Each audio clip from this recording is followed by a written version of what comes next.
The day Mercer told me he was leaving, he wore the platinum cufflinks I'd given him for our 50th anniversary just 3 months earlier.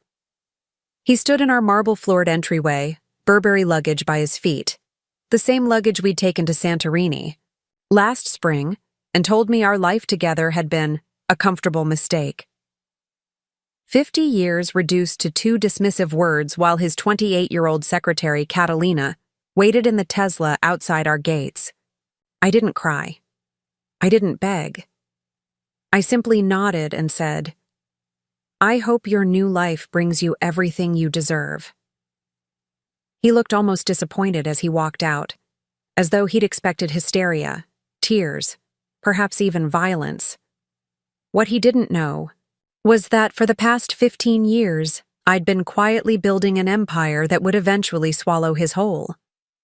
Before we jump back in, tell us where you're tuning in from, and if this story touches you, make sure you're subscribed, because tomorrow, I've saved something extra special for you. My name is Valencia Thornfield, and I met Mercer in 1973 at Brookhaven University where I was studying economics and mathematics. He was the charismatic architecture student everyone gravitated toward, confident, handsome, with a vision of creating skylines that would rival Manhattan's. I was the quiet one who could calculate complex equations in my head, the one professors called brilliant, but fellow students rarely noticed. We were an unlikely pair, but when Mercer needed help with his structural engineering calculations, for his thesis project, a modern masterpiece that had overwhelmed his mathematical abilities, our paths crossed. I spent weeks perfecting his calculations, translating his ambitious vision into numbers that worked, that made his impossible dream buildable. The night before his presentation, we stayed up until dawn, and as the sun rose over campus, casting long shadows across his architectural model, he looked at me with genuine wonder. "You're a marvel, Valencia," he said. "I couldn't have done this without you." 2 months later, he proposed with a modest diamond ring and the promise that together we would build something extraordinary. The early years were lean but purposeful. We rented a tiny apartment in Westlake, a struggling district with potential that only Mercer seemed to see. While he worked at a small architectural firm, I took a position at First Maritime Bank, analyzing investment portfolios and learning the intricate dance of real estate financing. Each evening, we would spread papers across our second-hand dining table, him with his architectural drawings, me with investment prospectuses, planning our future empire.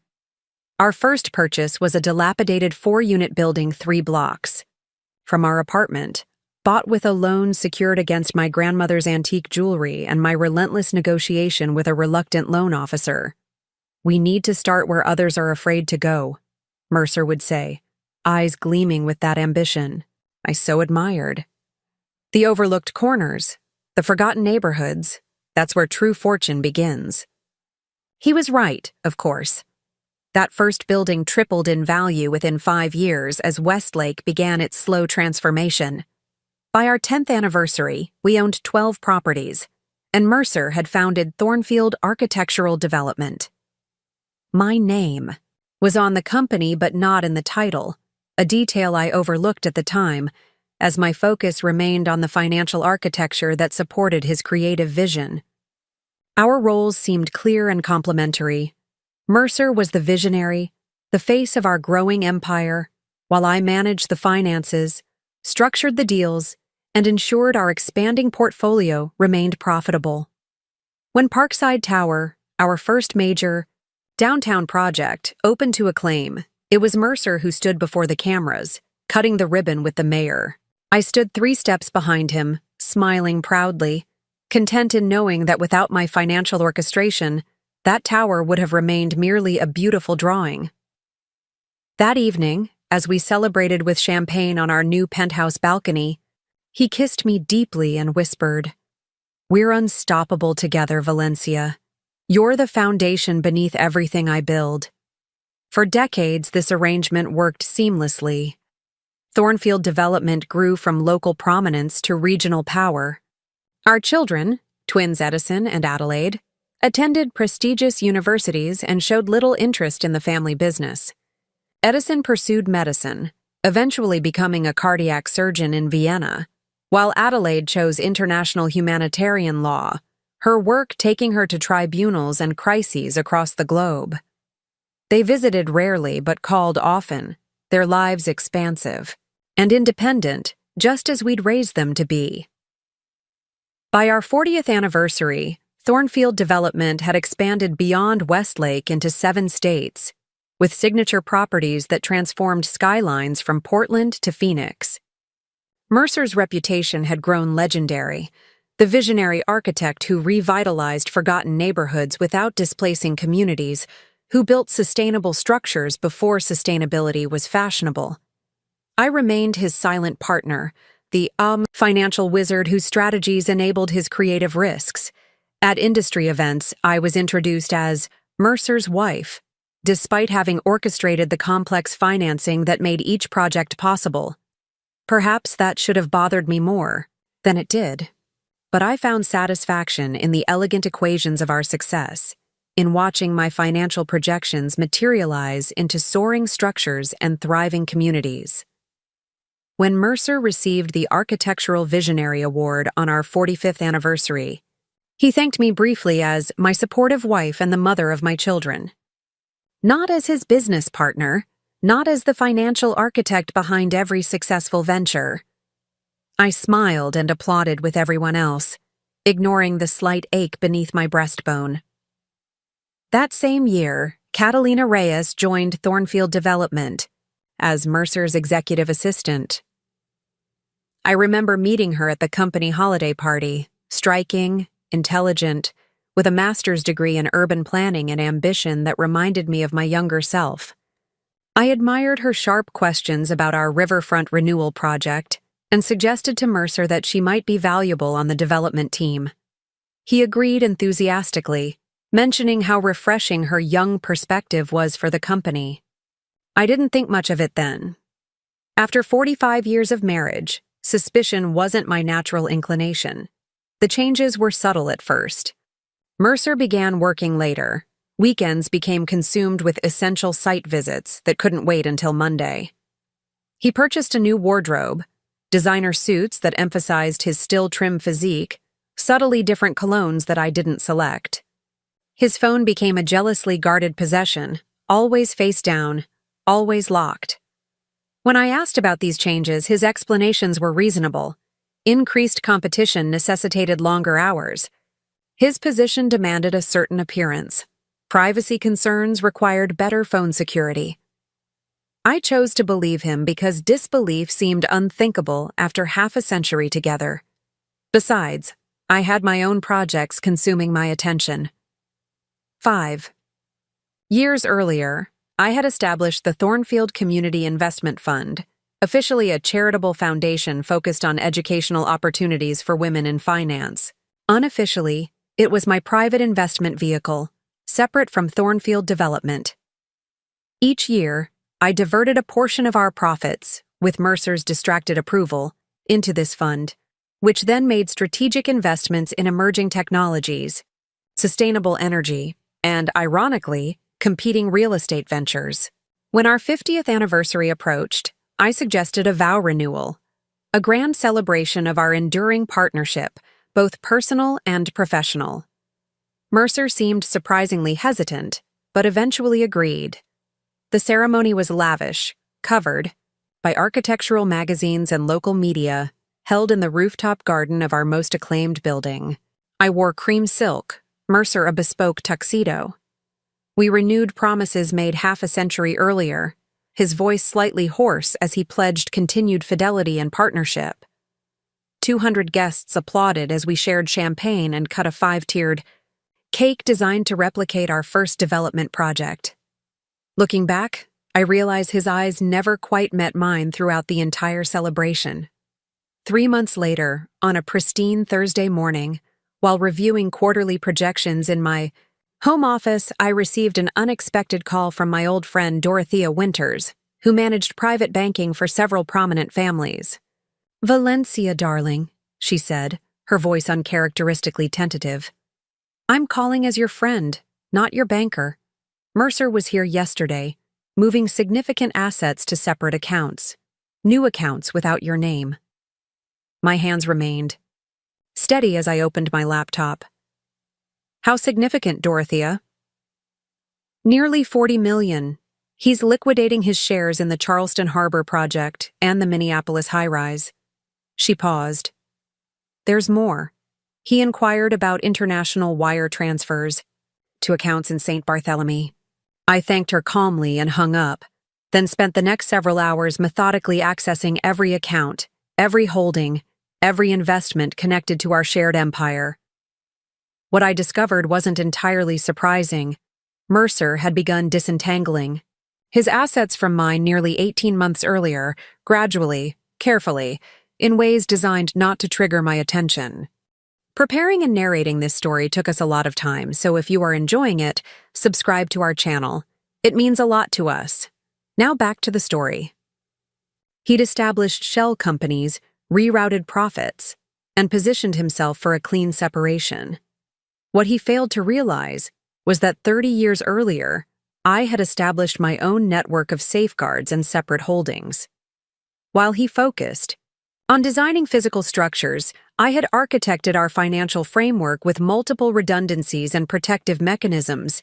Every contract, every property deed, every financing agreement had subtle clauses and contingencies that could be activated under specific circumstances. Legal tripwires, I called them privately, invisible unless you knew precisely where to look. I closed my laptop just as I heard Mercer's key in the front door. I smoothed my hair, applied fresh lipstick, and went downstairs to greet my husband, of 50 years. He looked handsome and uncomfortable in the entryway, his Burberry luggage arranged neatly by his Italian leather shoes. His face, still striking at 72, held an expression I'd never seen before, something between defiance and apology. Valencia, he began, voice steady, but hands fidgeting with his platinum cufflinks. My anniversary gift. I've tried to find the right words, but there aren't any. Our marriage has run its course. I remained silent, observing him like an interesting architectural drawing with a structural flaw. I'll always respect what we built together, he continued, seemingly emboldened by my silence. But the truth is, I need something different at this stage of my life. A different kind of partner, a different kind of freedom. Catalina, I said, not a question. He nodded, relief washing over his features at not having to say it himself. She understands me creatively. There's an energy between us that... He stopped, perhaps realizing the cruelty in such comparisons. I've been fair in the division of assets. You'll want for nothing, Valencia. The house, your foundation, sufficient investments to maintain your lifestyle. My lawyers will contact. Yours tomorrow. I allowed the silence to stretch between us, watching him grow increasingly uncomfortable. 50 years, I finally said, is a significant investment. He flinched slightly at my choice of words. It's been a comfortable... mistake? I finished. For him, smiling slightly. No, Mercer. Our marriage wasn't the mistake. Your assumption that I would simply accept your terms, that's the mistake. Confusion flickered across his face. Before he could respond, a car horn sounded from our circular driveway, 2 short beeps, impatient and young. You should go, I said. Catalina's waiting and I have calls to make. He hesitated, clearly thrown by my composure. Valencia, I hope we can remain civil. For the sake of our history, for Edison and Adelaide. I hope your new life brings you everything you deserve, I replied, the same pleasant smile still in place. As the door closed behind him, I didn't cry or scream, or break the Murano glass vases he'd brought me from Venice. Instead, I returned to my office and made 3 calls. First to our family attorney, Leopold Finch, who had secretly prepared contingency documents at my request years earlier. Second, to Imani Okafor, my brilliant protégé at the Thornfield Community Investment Fund, and third to my daughter Adelaide, whose legal expertise I now required. Mother? Adelaide answered. the 13-hour time difference evident in her groggy voice. "It's the middle of the night here in Bangkok." "Your father has left me for his 28-year-old assistant," I said without preamble. "I'm activating Project Phoenix." Silence, then rustling sheets. "Are you certain?" "Once initiated." "I've never been more certain of anything," I interrupted. "How quickly can you return to the States?" "I'll be on the next flight," she replied, fully awake now. "Have you called Edison?" "Not yet. His involvement comes later." I paused. "Adelaide, your father believes this will be a simple, civilized division, a gentle uncoupling after 50 years. My daughter's laugh was low and dangerous. "Then he's forgotten who he married." The next morning, as Mercer's lawyer, a brash young man named Carter Phillips, called to arrange the terms of our separation, I was already in the downtown office I'd maintained separate from Thornfield Development for the past decade. Surrounded by my most trusted advisors, including Leopold Finch, who had served our family since before the twins were born, I laid out my strategy. "Mercer believes he's secured his most valuable assets," I explained, projecting a complex organizational chart onto the wall screen. "What he doesn't realize is that the majority of Thornfield Development's properties are leveraged through mechanisms that require dual approval for any significant transaction." Leopold nodded, his ancient fingers tapping the table thoughtfully. "The mutual protection clauses you insisted on in 1992. Brilliant foresight, Valencia." "Not foresight," I corrected. "Insurance. I never expected to use them, but I believe in architectural integrity, both in buildings and legal frameworks." For the next 3 hours, we meticulously reviewed each property in the Thornfield portfolio, identifying vulnerabilities and opportunities. By noon, we had developed a comprehensive strategy that would unfold over the coming months. I was not interested in a quick, vindictive strike. Those were for amateurs and the emotionally undisciplined. What I envisioned required patience, precision, and the careful application of pressure at exactly the right points. "Mrs. Thornfield?" Carter Phillips' voice sounded overly confident when he finally reached me that afternoon. "I'm calling to discuss the terms of your separation. Mr. Thornfield has been incredibly generous in his proposed settlement." "Mr. Phillips," I replied pleasantly, "please inform your client that I will not be accepting any settlement proposals at this time. My team will be conducting a comprehensive audit of all Thornfield assets before any discussions can proceed." His confidence wavered. "That's really not necessary. We've prepared a complete accounting." "I'm sure you have," I interrupted. "However, given the circumstances, I prefer my own accounting. Leopold Finch will be contacting you regarding access to all relevant documents." "Mrs. Thornfield," his voice sharpened, "dragging this out won't benefit anyone. Mr. Thornfield is prepared to be generous, but his patience isn't unlimited." I allowed myself a small smile. "After 50 years of marriage, Mr. Phillips, I understand my husband's patience quite intimately. Please pass along my message. Good day." That evening, Adelaide arrived, exhausted from 30 hours of travel, but immediately alert when we sat down in my home office. My daughter had grown into a formidable woman, brilliant, strategic, with an ethical compass that pointed true, but recognized the complexities of justice.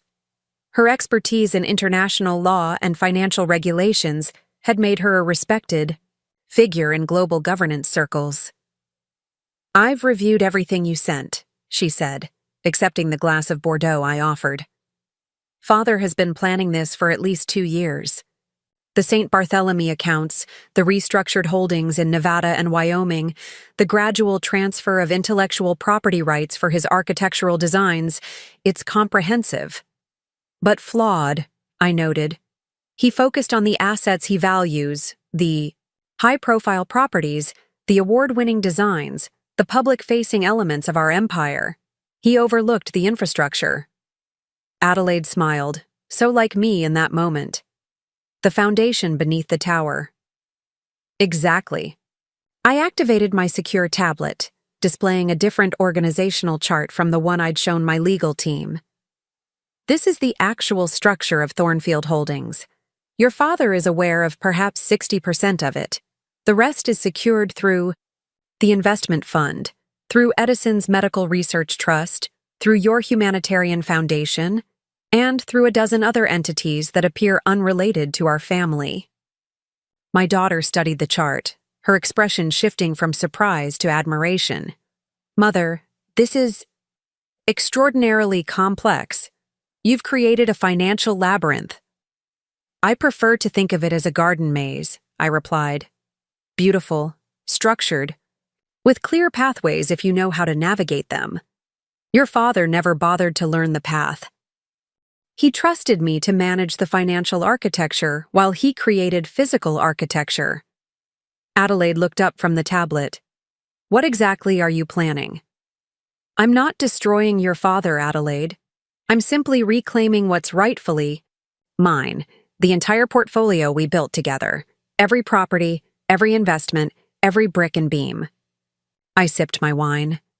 And I'm going to do it legally, methodically, and so elegantly that he won't realize what's happening until it's complete. My daughter studied me with new eyes, not just as her mother, but as a strategist whose complexity she hadn't fully appreciated until now. Why not just fight for half in the divorce? That would be simpler, cleaner.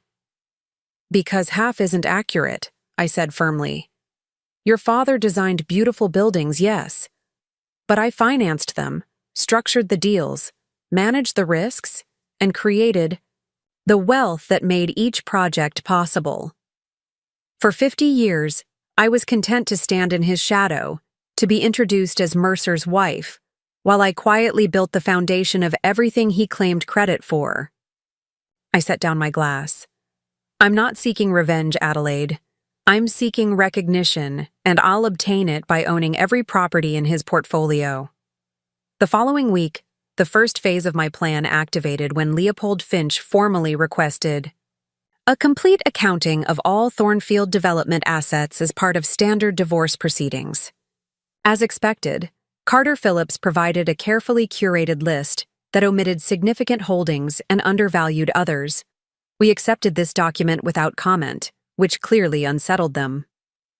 Meanwhile, Imani Okafor began quietly approaching investors in key Thornfield properties with attractive buyout offers through seemingly unrelated investment groups.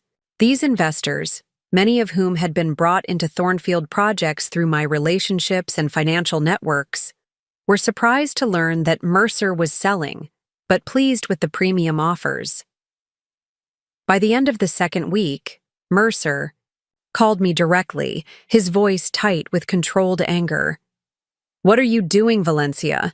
My partners in the Lakeside development and the Phoenix Towers are telling me they've received buyout offers. I'm not selling those properties. How interesting, I replied calmly. Perhaps they misunderstood. These things happen in business. Stop playing games, he snapped. If you want to discuss the settlement, have your lawyers contact Phillips. These backdoor maneuvers are beneath you.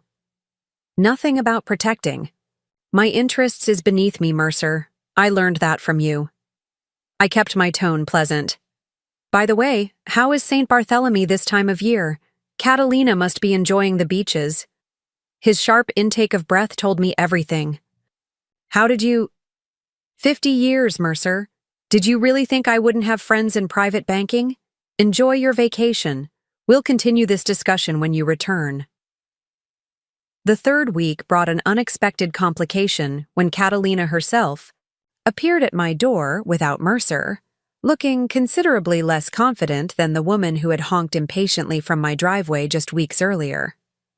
Mrs. Thornfield, she began, smoothing her designer dress nervously. I felt we should talk, woman to woman. I invited her in, offered tea, which she declined, and waited silently. I want you to know that I never intended to come between... She stopped at my raised eyebrow. What I mean is, Mercer and I. Our connection is genuine. It wasn't about his money or position. Ms. Reyes, I said gently, I've lived 70 years, been married for 50, and built a real estate empire. From nothing. Please don't insult my intelligence with platitudes about genuine connections. She flushed, fingers twisting the expensive watch on her wrist. A gift from Mercer, undoubtedly. I'm trying to be respectful. Respectful would have been declining. My husband's advances. Respectful would have been resigning your position once your relationship became inappropriate.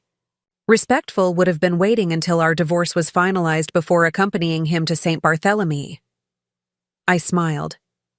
But we're beyond respect now, aren't we? So why are you really here, Catalina? Her composure cracked slightly. The Riverfront project. Something's happening with the financing. The primary lender has called for an immediate review of the capital structure, and 3 key investors have withdrawn. Mercer doesn't understand what's happening, and the board is demanding answers. And there it was, the real reason for her visit. Not woman-to-woman understanding, but panic over the unraveling of Thornfield Development's most prestigious current project, a $300 million riverfront revitalization that would cement Mercer's legacy. How unfortunate, I replied. Financial structures can be so complex, can't they? One small change can affect the entire system. He thinks you're behind it. Her eyes narrowed. Are you? I stood, indicating our conversation was concluding. Catalina, you chose to participate in the dismantling of my marriage. You are not entitled to explanations about my business decisions. Please tell Mercer that if he has concerns about Thornfield Development's projects, he should contact me directly, not send his girlfriend as an emissary. After she left, I called Adelaide. Phase 1 is complete. Mercer is beginning to understand that his financial architecture isn't as solid as he believed. Initiate Phase 2. Phase 2 was considerably more aggressive. Adelaide activated her network of international legal contacts to begin inquiries into the St. Barthélemy accounts, triggering automatic regulatory reviews. Meanwhile, Edison returned from Vienna and began meeting with medical research investors who had interests in both his cardiac innovation work and, coincidentally, several Thornfield Development properties. The most crucial element, however, was the series of carefully structured loan calls that Imani Okafor orchestrated through my investment funds network. One by one, lenders began requesting additional collateral or accelerated payment schedules on Thornfield properties, all standard provisions in the original agreements, but never previously enforced due to my relationships with these financial institutions. By the 6th week, Mercer was back in the country and requesting an urgent meeting. I agreed to see him at my downtown office rather than our home, setting a clear boundary. When he arrived, the confident architect had been replaced by a man showing the first signs of genuine worry. "This has to stop, Valencia," he said without preamble, pacing my office. "The Riverfront project is on the verge of collapse. Northwestern Mutual is threatening to pull out of the Minneapolis development. 3 board members have called for an emergency review of all Thornfield projects." He turned to face me. "What exactly are you trying to prove?" I regarded him calmly from behind my desk. "I'm not trying to prove anything, Mercer. I'm simply protecting my interests in the company we built together. By sabotaging projects? By undermining 50 years of work?" His voice rose. "This isn't like you, Valencia. You've always been the rational one, the stabilizing force." "Perhaps you never really knew me," I suggested quietly. "Perhaps while you were accepting awards and cutting ribbons, I was building something you never bothered to understand." He sat heavily in the chair opposite my desk, suddenly looking every day of his 72 years. "What do you want? Half the company? Fine. The house? It's yours. Just stop whatever you're doing." To the financing structures, I leaned forward. "Mercer, I don't want half of anything. I want recognition for my role in building this empire. I want acknowledgement that without my financial architecture, your beautiful buildings would have remained drawings on paper." "So this is about credit?" He sounded incredulous. "After all these years, you're angry that you didn't get enough public recognition?" No, I said firmly. This is about justice. This is about a fair accounting of contributions and rewards. You were planning to walk away with the majority of assets from our life's work, leaving me with what you deemed generous. That's not partnership. That's not respect. He ran a hand through his silver hair, still thick, still carefully styled. What exactly do you want, Valencia? Just tell me, and let's end this war. I slid a document across the desk. These are my terms. Review them with your lawyers if you wish, but they're non-negotiable. Mercer scanned the first page, his face paling. You're asking for control of everything. The entire portfolio. Every property. Every project. Even my architectural firm. Not asking, Mercer. Claiming what's rightfully mine. This is insane, he whispered. You'd destroy everything. We built just to punish me? I stood, smoothing my skirt. I'm not destroying anything. I'm preserving it. Under my management. You chose to leave our partnership, personal and professional. These are the consequences of that choice. He left. With the document. Ashen-faced but still believing he had options.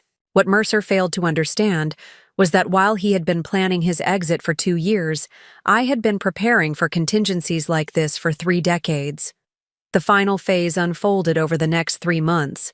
One by one, Thornfield Properties came under my direct control through a complex series of financial maneuvers, loan accelerations, investor buyouts, triggered clauses in partnership agreements, and strategic acquisitions through my investment fund.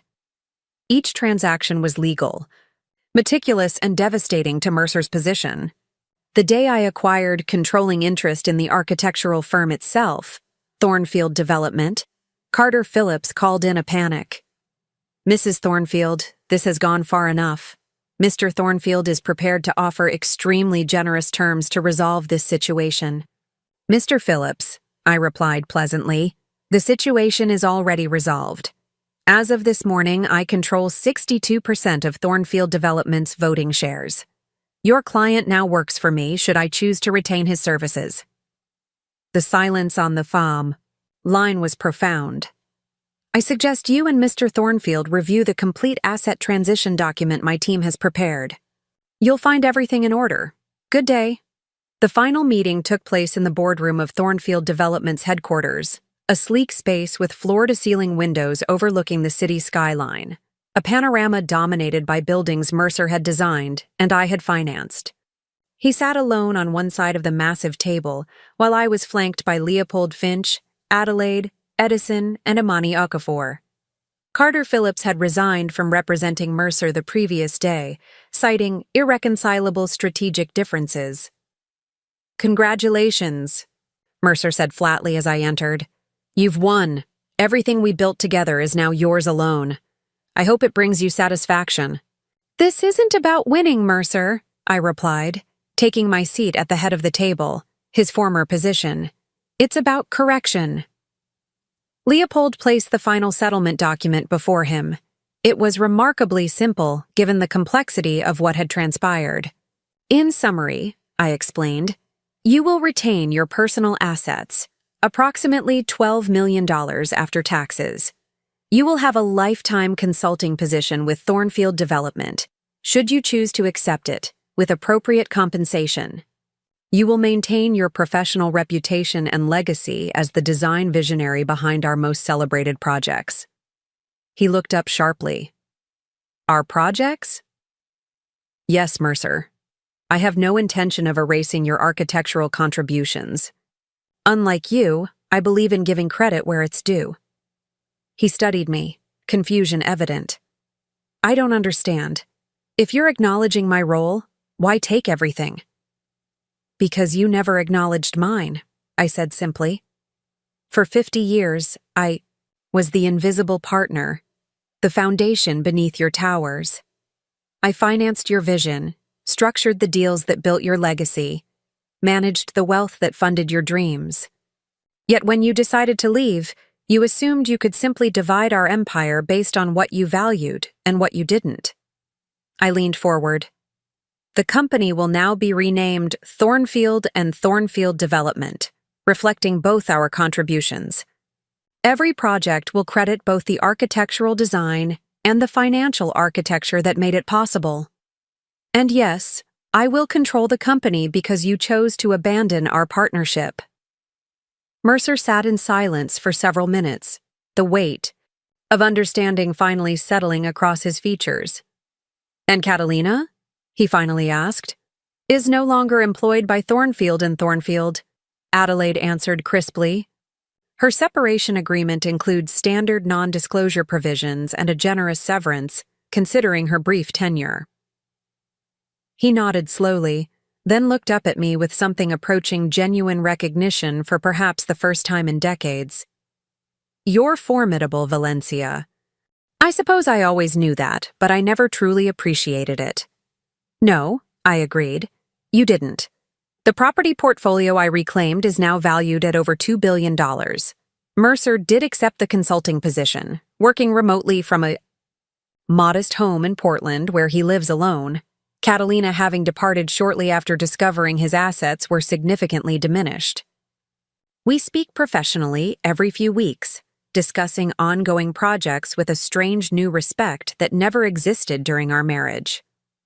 Edison and Adelaide have both taken board positions with Thornfield and Thornfield, bringing their unique expertise to the company's future direction. And I, at 72, have finally stepped into the full recognition of my capabilities, leading the company from the corner office with the same precision and vision that quietly guided it from the shadows for 5 decades. Sometimes people ask if I'm bitter about the 50 years I spent as Mercer's wife, rather than his acknowledged equal. I tell them no. Those years taught me patience, strategic thinking, and the power of building solid foundations beneath beautiful structures, lessons that ultimately allowed me to reclaim everything I helped create. I don't consider what I did revenge. I consider it the most perfect architectural restoration of my life's work. Every property, every investment, every brick and beam, finally under the proper ownership. Though I maintained perfect composure, as Mercer walked out our door, something inside me shattered the moment I was truly alone. 50 years of memories crashed over me like a tidal wave. Our wedding day in the university chapel, Edison and Adelaide's birth when Mercer wept holding their tiny bodies, countless nights reviewing blueprints and financial projections across our dining table, the ribbon cutting at Parkside Tower, our vow renewal just 3 months earlier. Each memory now tainted with a terrible question. Had it all been a lie? I allowed myself exactly 3 hours of grief. 3 hours to sit in my garden, watching the koi glide through the pond Mercer had designed for our 30th anniversary, allowing tears to fall unchecked. 3 hours of anger, betrayal, humiliation. Then I rose, washed my face, and walked to my office. Emotions were a luxury I could no longer afford. Strategy required clarity. The next morning, I received the first text message from Mercer. Carter. Phillips will be calling to discuss settlement. I've been more than fair. I didn't respond. Fairness wasn't a value determined by the party attempting to claim the larger share. That afternoon, Leopold Finch arrived at my home, his ancient leather briefcase containing 5 decades of our legal documents. At 84, Leopold moved more slowly than when he'd first represented us in purchasing that dilapidated 4-unit building, but his mind remained razor-sharp. I've already begun reviewing the files you requested, he said, settling into my office with the cup of Earl Grey I'd prepared exactly as he preferred, 1 sugar, splash of milk. Most concerning are the apparent transfers to St. Barthélemy. Tax haven, limited financial disclosure requirements, classic opener for asset concealment. I nodded, pulling up the records Dorothea had quietly sent over. 40 million is just what we know about. I suspect there's more. Mercer established 3 new LLCs in the past 18 months. Leopold, I need to understand exactly what he's been moving and where. The old attorney's eyes narrowed. Valencia, in all the years I've known you, you've been the financial compass of Thornfield Development. Are you saying you weren't aware of these entities? Mercer has been increasingly private about certain aspects of the business, I admitted, the words tasting bitter. He established a separate team for what he called special projects. I allowed it because... My voice trailed off as I confronted my own complicity in this situation. Because you trusted your husband of half a century, Leopold finished, gently. A miscalculation I won't repeat. I straightened my shoulders. Leopold, I want a complete forensic accounting of every Thornfield asset, every subsidiary, every project. I want to know exactly what Mercer believes he controls independently of me. And I want to understand every vulnerability in his position. Leopold hesitated. Valencia, if we're discussing a divorce settlement... We're not discussing a settlement, I interrupted. We're discussing a reclamation. Something in my tone must have convinced him of my resolve, because he simply nodded and opened his briefcase. Then we should begin with the mutual protection clauses from 1992. For the next 6 hours, we meticulously dissected the complex legal architecture of Thornfield Development. What emerged was both troubling and oddly reassuring. Mercer had, indeed, been methodically separating assets, establishing independent control over several high-profile projects, and redirecting profits through structures designed to exclude me. However, his focus had been almost exclusively on the visible, prestigious properties, the award-winning towers, the landmark developments, the architectural masterpieces that bore his design signature. He's overlooked the infrastructure, I murmured, studying the organizational flowcharts we'd created. The financing mechanisms, the landholding companies, the management entities. Leopold peered at me over his reading glasses. Those have always been your domain. Yes, I agreed, a plan beginning to crystallize in my mind. Mercer values the buildings themselves, the physical structures, the design legacy.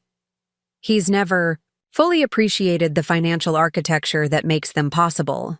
And that, Leopold said with the ghost of a smile, may prove to be his undoing. That evening, as Leopold departed with a lengthy to-do list, I received a call from my daughter, Adelaide. The 13-hour time difference meant it was mid-morning, in Bangkok. Mother, Dorothea Winters just contacted me. Something about father moving assets? What's happening? I sighed, reluctant to burden my children but knowing they deserved the truth. Your father has left me for Catalina Reyes. They're currently in St. Barthélemy, where he's established accounts to receive funds he's been systematically removing from our joint holdings. Adelaide's sharp intake of breath carried across continents. I don't even have words. After 50 years? For his assistant? It's contemptible. Indeed, I agreed, my voice steady. More pressingly, he's attempting to claim majority ownership of Thornfield Development's most valuable assets, while offering me what he considers a generous settlement. Which is what, exactly? The house, my foundation, and about 1/8 of what would constitute a fair division. I kept my tone matter-of-fact, though the injustice still burned. That's not just unfair, it's laughable. Adelaide's voice had taken on the precise, measured cadence she used in international tribunals. Mother, I'm coming home. This requires my full attention. Adelaide, your work in Bangkok can wait, she finished firmly. This is family, and this is justice. 2 things I never compromise on. I'm booking a flight now. After we disconnected, I called Edison in Vienna, where he was leading a groundbreaking clinical trial on artificial heart valves. Unlike his sisters, immediate righteous anger, Edison responded with quiet calculation. You need to freeze everything, he said after I explained the situation. Every account, every asset, every project. Legal holds across the board while a complete audit is conducted. That would potentially damage ongoing projects, I pointed out. Thousands of jobs, millions in investments. Mother, Edison's voice was gentle but insistent. Father is attempting to steal your life's work. The time for protecting the business at your own expense is over. His words struck me with unexpected force. How many times over the decades had I prioritized Thornfield Development's interests above my own? How often had I accepted less recognition, less control, less credit to maintain harmony and protect the enterprise we were building? You're right, I said finally. But I'm not going to freeze everything. I'm going to be strategic. I've never known you to be anything else, my son replied, and I could hear the smile in his voice. I'll arrange coverage for my patients and be there by the end of the week. After ending the call, I sat alone in my office, watching darkness settle over the garden Mercer and I had planned together 20 years earlier. The stone pathways, the carefully positioned flowering trees, the koi pond with its gentle waterfall, all of it designed with precision and purpose, much like the financial structures I had created to support our empire. A notification lit up my phone. A photo from Catalina's social media account, hastily posted and then deleted, but not before one of Adelaide's junior associates had captured it. Mercer and Catalina on a white sand beach, champagne flutes raised. Toward the sunset, her diamond bracelet, new, undoubtedly a gift from my husband, catching the golden light. The casual display of their relationship, so soon after he had walked out of our home, sent a wave of cold fury through me. For 50 years, I had been the stabilizing force in our partnership, the pragmatic counterbalance to Mercer's creative vision. I had managed our finances, structured our deals, secured our wealth, all while allowing him to stand in the spotlight alone. I had been content in that role, finding satisfaction in watching our shared vision materialize into soaring towers and thriving communities. But that night, sitting in the growing darkness, I made a decision that would alter the course of everything we had built. I would no longer be the invisible partner, the foundation beneath the tower. I would reclaim my rightful place, not just as co-creator of our empire, but as its rightful owner and leader. The following morning, I met with Imani Okafor at the downtown offices of the Thornfield Community Investment Fund. At 38, Imani had become my most trusted lieutenant, a financial prodigy with both brilliant analytical skills and impeccable ethical standards. I had personally recruited her from the London School of Economics 12 years earlier, mentoring her despite Mercer's initial skepticism. He's really done it, she said, reviewing the financial movements we'd documented. After everything you've built together. Her voice held disbelief tinged with outrage. People reveal themselves in crisis, I replied, or in this case, in what they perceive as opportunity. I activated the secure display wall, projecting a complex map of Thornfield Development's complete asset structure. Imani, I need your absolute discretion and your absolute focus. What I'm about to propose goes beyond standard financial management. Her posture straightened, eyes sharp and attentive. You have both, without reservation. I'm going to reclaim every property in the Thornfield portfolio, I stated simply. Not half in a settlement. Every building, every project, every investment. To her credit, Imani didn't question whether this was possible or advisable. She simply studied the organizational chart with increased intensity. The mutual protection clauses from the early 90s give you significant leverage, assuming father hasn't found a way to neutralize them. He hasn't, I confirmed. Leopold verified that yesterday. Those clauses require dual approval for any significant transaction affecting the core portfolio. Mercer can't sell or transfer those properties without my signature. But that's defensive, Imani noted. It prevents further asset movement but doesn't help you acquire his share. Correct. I highlighted a different section of the chart. That's where the investment fund comes in. For 15 years, we've been building a separate capital structure, officially for community investment and educational initiatives. Imani's eyes widened slightly as understanding dawned. But unofficially, it's been acquiring strategic positions in entities connected to Thornfield Properties. Small positions, nothing that would trigger reporting requirements or attract attention, I confirmed.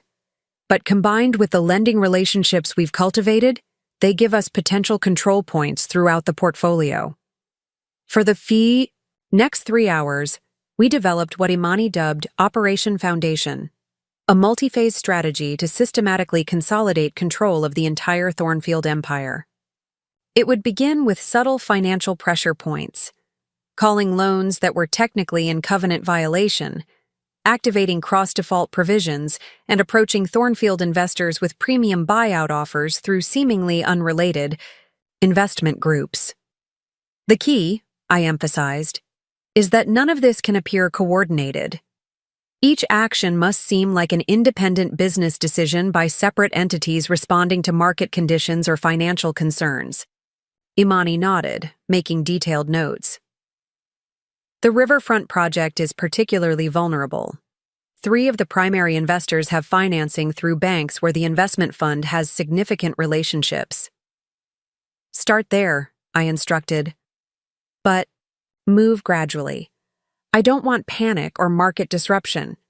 This isn't about destroying value. It's about transferring ownership. As Imani continued analyzing vulnerabilities in Mercer's position, I turned my attention to the public narrative. Thornfield Development had been a respected name in architectural circles for decades, with Mercer as its charismatic figurehead. Any significant change in control would attract media attention I wanted to carefully manage.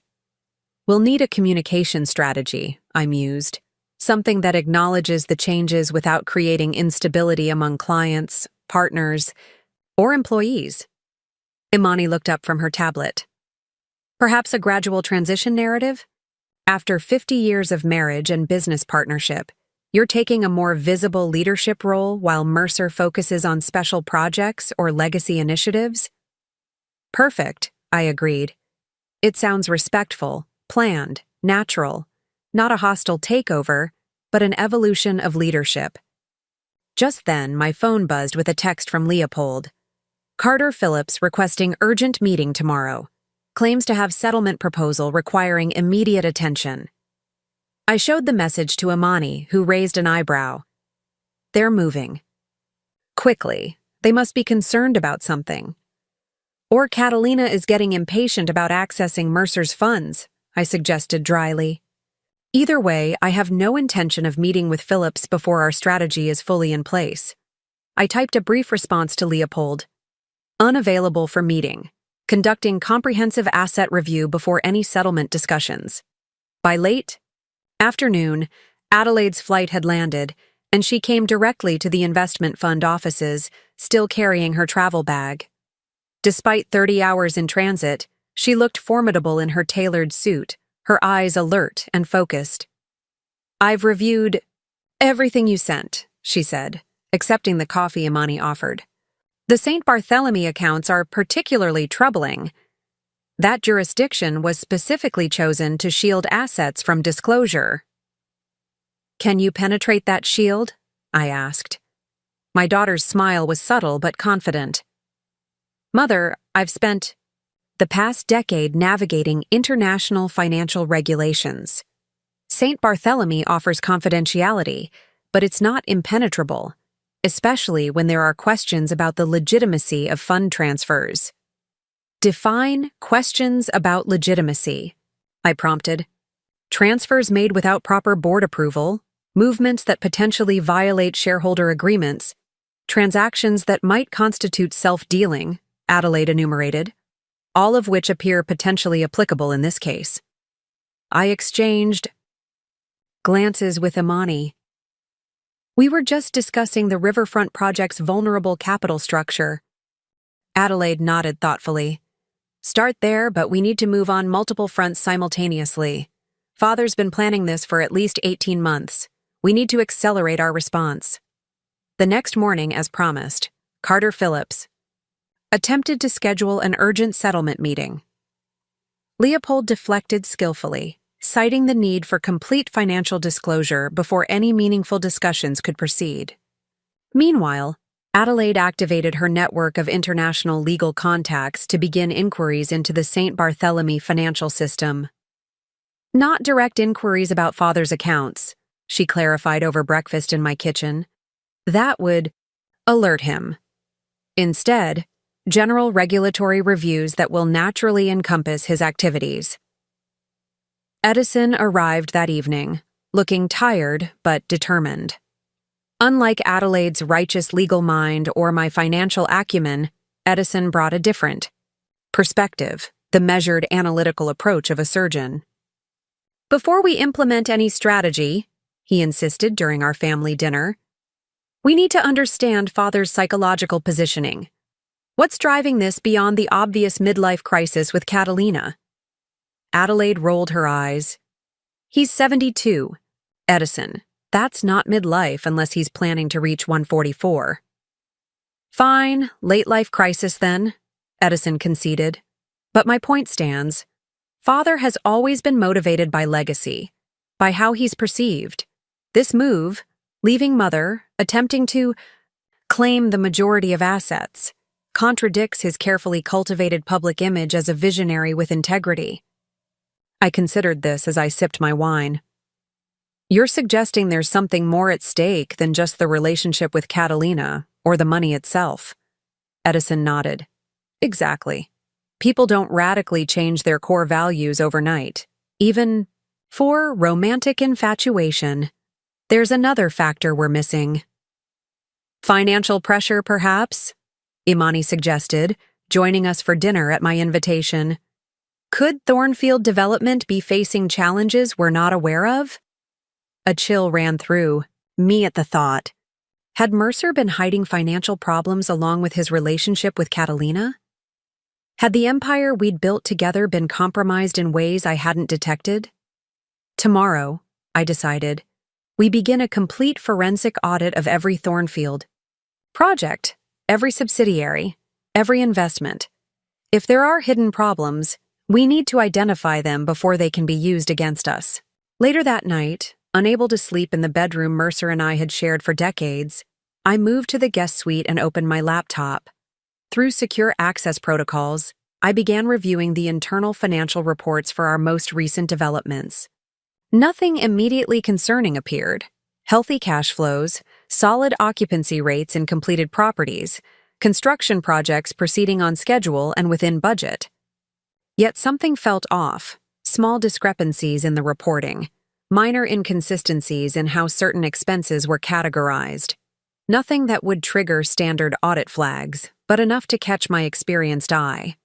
I made detailed notes until dawn began to lighten the sky outside my window. At 7 a.m., I called Imani. I need you to look at something. The Lakeside and Parkside Tower financials from the past 18 months. There's a pattern I'm seeing but can't quite place. 3 hours later, Imani arrived at my home with a secure tablet and grim expression. You were right to be concerned. The reporting inconsistencies are deliberate, designed to obscure a pattern of fund movements. To where? I asked, though I already suspected the answer. Initially to a series of project management entities that don't actually manage any projects, then to holding companies in Nevada and Wyoming, and presumably from there to St. Barthélemy. She displayed a series of transaction records, highlighted, to show the pattern. It's sophisticated, I'll give them that. The amounts are just below reporting thresholds, the timing irregular enough to avoid pattern detection. How much? My voice remained steady despite the growing knot in my stomach. Conservatively, at least $65 million over the past year. Possibly more before that, but the trail gets harder to follow.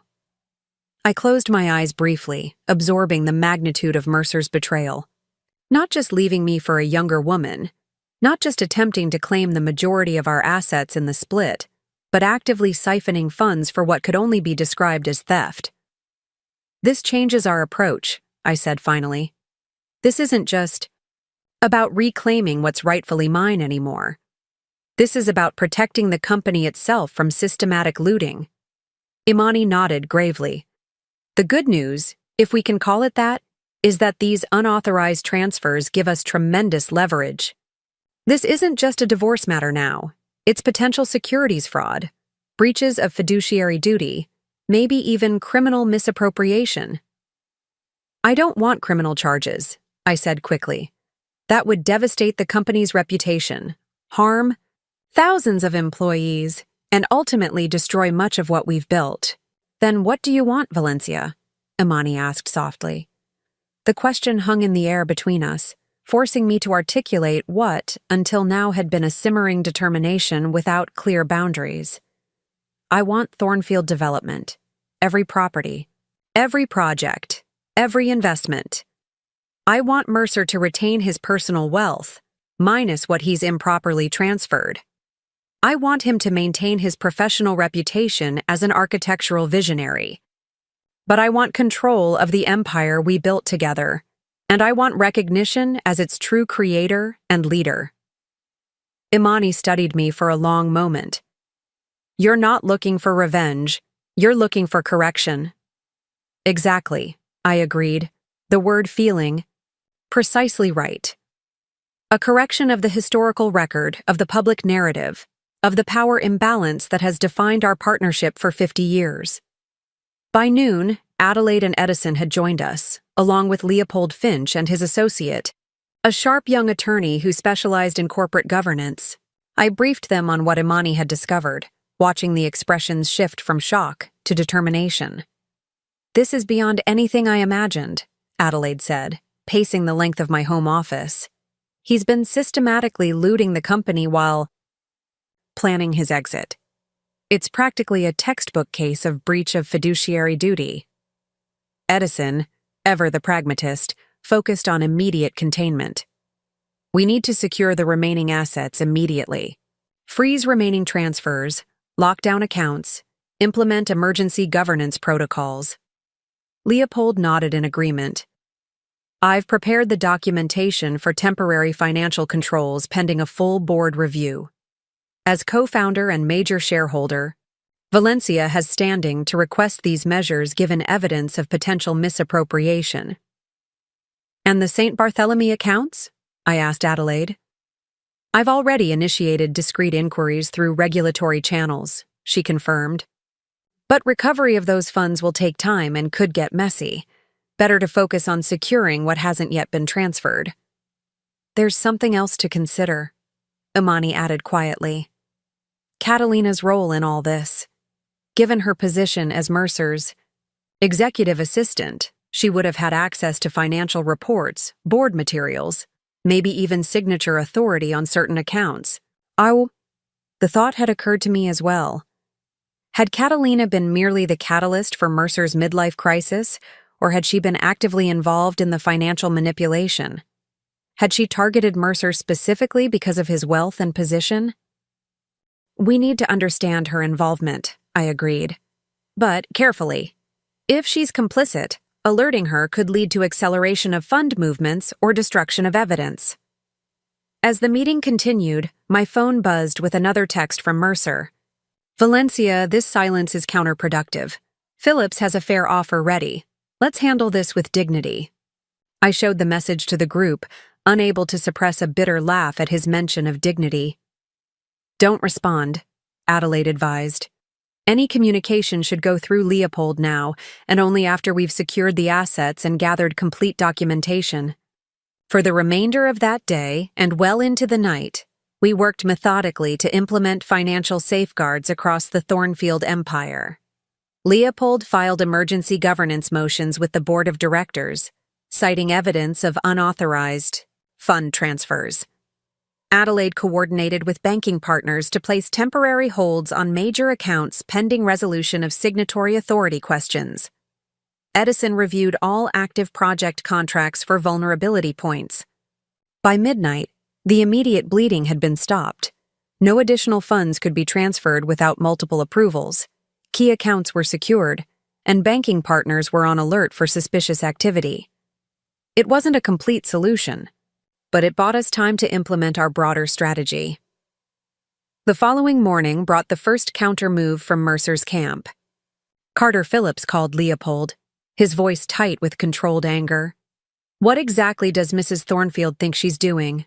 These emergency financial controls are completely unwarranted and potentially damaging to ongoing projects." Leopold's response was measured and precise. "My client has identified concerning patterns of fund transfers that appear to violate company governance protocols and possibly state and federal securities regulations. The temporary controls are a standard protective measure pending full investigation." "This is absurd," Phillips snapped. "Mr. Thornfield has always had full authority to manage company finances. These allegations are nothing but divorce tactics. I suggest you review the corporate bylaws and the mutual protection clauses from 1992, Leopold replied calmly. "Mr. Thornfield's authority has always been subject to specific limitations and approval requirements for certain transactions. As for divorce tactics, I would remind you that it was your client who initiated the separation and who has been transferring substantial assets to offshore accounts without proper disclosure or approval." The call ended abruptly, with Phillips promising to respond appropriately to these baseless allegations. Less than an hour later, Mercer himself called my cell phone. After 5 days of silence since walking out our door, his voice struck me as oddly unfamiliar. "Valencia, this has gone far enough," he began without preamble. "These financial controls are completely unnecessary and potentially damaging to projects that employ thousands of people." "Hello, Mercer," I replied calmly. "I hope St. Bartholomew is pleasant this time of year." His sharp intake of breath confirmed what I already knew. I'm not going to dignify baseless accusations with responses. "Whatever Dorothea Winters told you?" "This isn't about what Dorothea told me," I interrupted. "This is about $65 million transferred to non-operational entities and then moved offshore through a deliberately obscured path over the past 18 months. Transfers that violated our corporate governance protocols, our loan covenants, and possibly federal securities laws." Silence stretched between us, heavy with implications. When Mercer finally spoke, his voice had lost its righteous indignation. "Valencia, there are aspects of our business that have always operated with necessary confidentiality. These are legitimate strategic investments. Strategic investments that coincidentally accelerated as you planned your exit from our marriage. Investments that bypassed all normal approval channels and documentation requirements." I kept my tone even, factual. "Mercer, I've spent 50 years managing the financial architecture of this company. Did you really think I wouldn't notice?"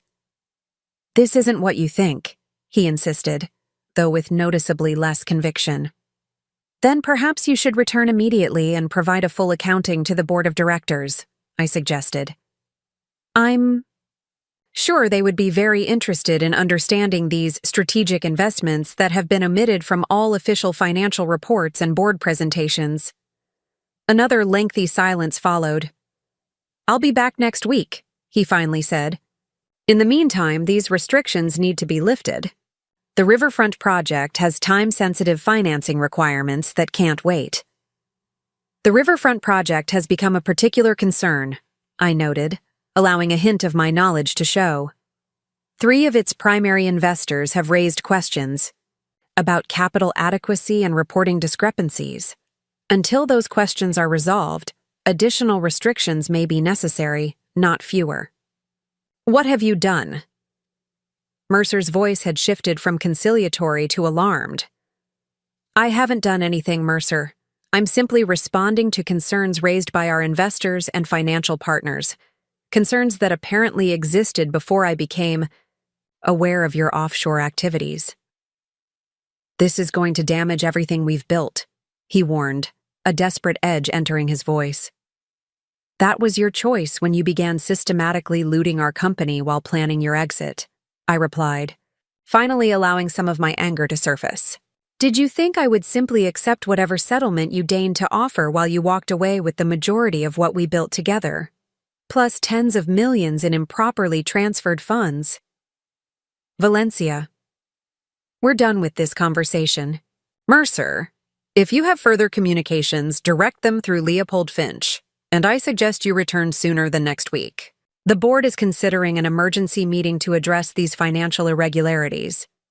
I ended the call, my hand trembling slightly despite my outward composure. For 50 years, Mercer and I had been partners in every sense, building a business, raising children, creating communities through our developments. The depth of his betrayal still had the power to shake me, even as I maintained my strategic focus. Adelaide looked up from her laptop as I set down my phone. That sounded productive, she observed dryly. He's coming back next week, I reported, though I suggested he reconsider that timeline. He's realizing the extent of his vulnerability, Edison noted from his position by the window. The question is how he'll respond. Capitulation or escalation? Knowing your father, he'll attempt to regain control through some bold move, I predicted. He's never been comfortable with defensive positions. As if on cue, my phone buzzed with an alert from the Thornfield Development internal communications system. Mercer had just issued a company-wide announcement from St. Barthélemy. To all Thornfield Development employees and partners, recent disruptions to our normal financial operations are the unfortunate result of personal matters affecting the Thornfield family. I want to assure everyone that these temporary issues will be resolved quickly, and the company's visionary work will continue uninterrupted under my leadership. I have absolute confidence in our future and in the strength of what we've built together. Mercer Thornfield, founder and CEO. Adelaide read the message over my shoulder and gave a small, disbelieving laugh.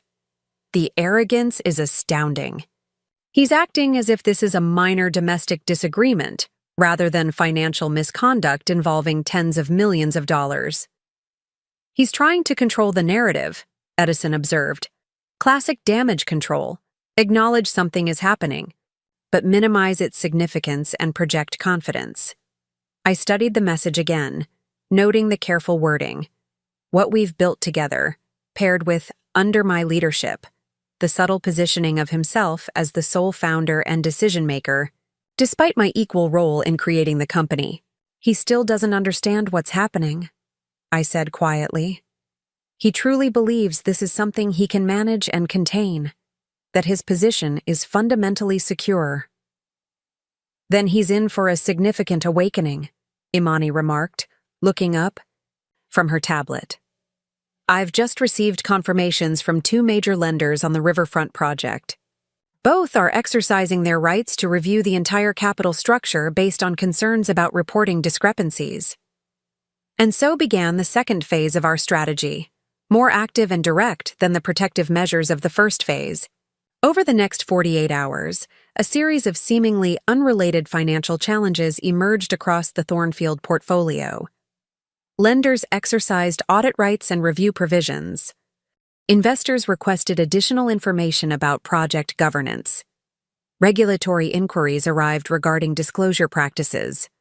None of these actions were fatal to the projects involved, but collectively, they created an environment of heightened scrutiny and financial pressure that would make continuing fund transfers impossible and force Mercer back to the negotiating table. But on my terms, not his. By the end of the week, Mercer's return timeline had accelerated from next week to immediately. Carter Phillips had been urgently requesting meetings with Leopold, his tone shifting from aggressive to increasingly concerned as the financial pressure points multiplied. The evening before Mercer's scheduled return, I sat in my garden watching the koi glide through their pond, their movements graceful and unhurried despite the complete upheaval of my world. Adelaide joined me, offering a glass of the Bordeaux we both preferred. "Are you ready to face him?" she asked quietly. I considered the question carefully. 6 days earlier, Mercer had walked out our door after 50 years of marriage, leaving me for a woman younger than our children, attempting to claim the majority of our shared empire while secretly transferring millions to offshore accounts. The betrayal was total, the disrespect profound. Yet as I sat in the gathering twilight, I realized something unexpected. I wasn't dreading tomorrow's confrontation. I was looking forward to it. "Yes," I said finally. "I'm ready. Not just to face him, but to reclaim everything that's rightfully mine." Mercer's return from St. Barthélemy was not the triumphant homecoming he likely envisioned. There was no press waiting at the airport, no admiring employees lining the lobby of Thornfield Tower. Instead, he arrived at our home on a Wednesday morning, looking travel-worn and tense. The confident architecture magnate who had once commanded every room now stood uncertainly at my doorstep, his expensive luggage at his feet. I had deliberately chosen to meet him in our home rather than at the office. The personal territory would remind him of what he had walked away from, while denying him the authority of his corporate domain. I watched through the security monitor, as he hesitated before ringing the bell, a small, telling pause from a man who had confidently entered this house for 5 decades. Brigitte, the housekeeper I'd hired the day after Mercer left, opened the door with perfect professional detachment. "Mr. Thornfield, Mrs. Thornfield is waiting in the garden room."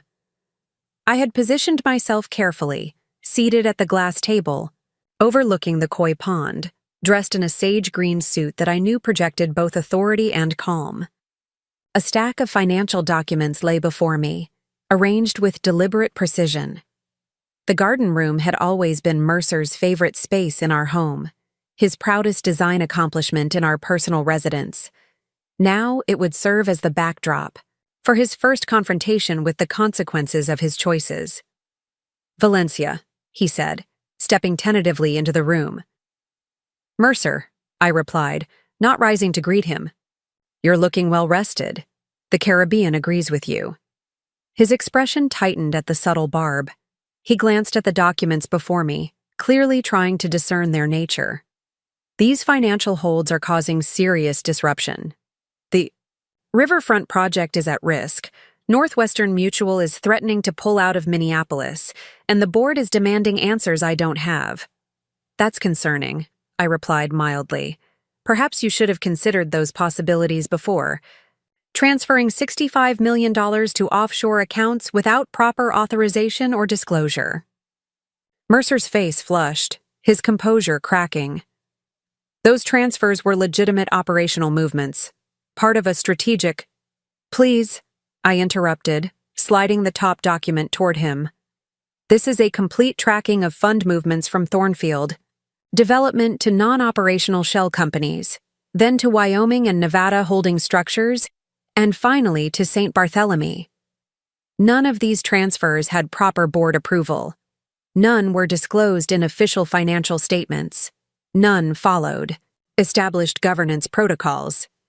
He stared at the meticulously documented trail, speechless for perhaps the first time in our decades together.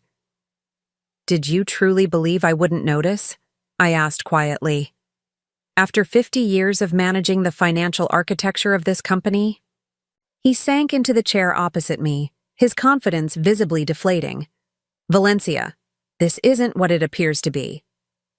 "Then what is it exactly?" I kept my tone calm, clinical. Mercer ran a hand through his silver hair, still perfectly styled, despite his obvious stress. "It's complicated. The company has been facing increased competition, regulatory pressures. These funds were positioned strategically to maintain flexibility and advantage, while coincidentally being placed beyond my reach as you planned your exit from our marriage." I raised an eyebrow. "That's quite a remarkable coincidence, Mercer." The silence stretched between us, heavy with half a century of history. Finally, he sighed, a deep exhalation that seemed to carry the weight of his unraveling plans. "What do you want, Valencia? To destroy everything we've built? To create a public scandal that damages our company, our legacy, our children's inheritance?" I studied him carefully, noting the mixture of defensiveness and calculation in his expression. Even now, facing evidence of his betrayal, he was positioning himself as the protector of our shared interests. I want what's rightfully mine, I replied simply. The company we built together, not just the portion you've deemed generous to offer me in your settlement proposal. He blinked, genuinely surprised. The entire company? That's not reasonable, Valencia. I've been the face of Thornfield Development for 50 years. My designs, my vision, supported by my financial acumen, my risk management, my wealth-building strategies, I finished for him. For 50 years, I've been the foundation beneath your towers, Mercer. The invisible partner who made your vision possible. That ends now. He leaned forward, eyes narrowing. And Catalina? Is this about her? The question almost made me laugh. Catalina is a symptom, not the cause. This is about recognition and justice. This is about correcting an imbalance that has existed throughout our partnership. You've always had recognition in the areas that mattered to you, he protested. The financial community respects you tremendously. The charitable foundation bears your name. While you collected architectural awards, cut ribbons with mayors, and claimed primary credit for our success, I noted. Tell me, in your acceptance speech for the Architectural Visionary Award, how did you describe my contribution to the empire we built together? His gaze slid away, unable to meet mine. We both knew the answer. He had thanked me as my supportive wife and the mother of my children, not as his equal partner, not as the financial architect who had made his visions buildable. What exactly are you proposing? He asked finally. I slid another document across the table. These are my terms. They're non-negotiable. Mercer scanned the first page, his face paling. You're asking for controlling interest in everything. The entire portfolio, the architectural firm, even my name on the company. Not asking, Mercer. Claiming. This is insane, he whispered. You'd destroy everything we built together just to punish me? I'm not destroying anything, I corrected him. I'm preserving it. Under my management. You chose to leave our partnership, personal and professional. These are the consequences of that choice. He stood abruptly, gathering the documents with shaking hands. I need to review this with my attorneys. This conversation is over. I remained seated, perfectly composed. Of course, take all the time you need. Just understand that while you deliberate, the financial pressure points across the portfolio will continue to intensify. His head snapped up. You're behind the investor inquiries, the lender audits. I'm simply ensuring proper governance and transparency, I replied.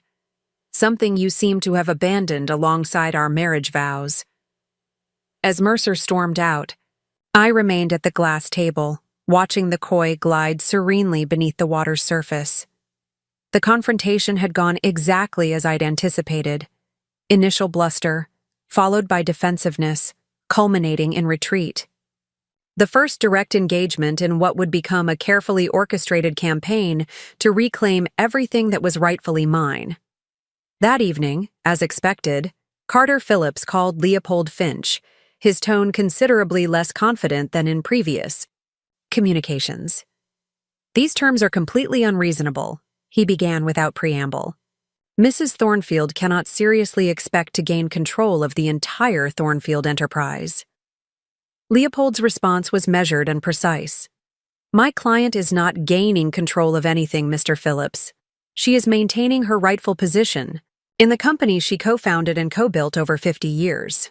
It is Mr. Thornfield who attempted to divest her of her proper role and ownership through undisclosed asset transfers and a grossly inadequate settlement offer. The undisclosed transfers were legitimate business operations, Phillips insisted, though with noticeably less conviction. And the settlement offer was generous by any standard. Then perhaps you'd be willing to defend both positions before the SEC, the banking regulators, and the board of directors, Leopold suggested mildly. I'm sure they would be fascinated by your interpretation of legitimate business operations and generous division of marital assets.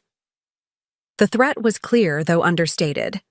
If Mercer chose to fight, the evidence of financial irregularities would become public, triggering regulatory investigations, potential criminal charges, and irreparable damage to his professional reputation.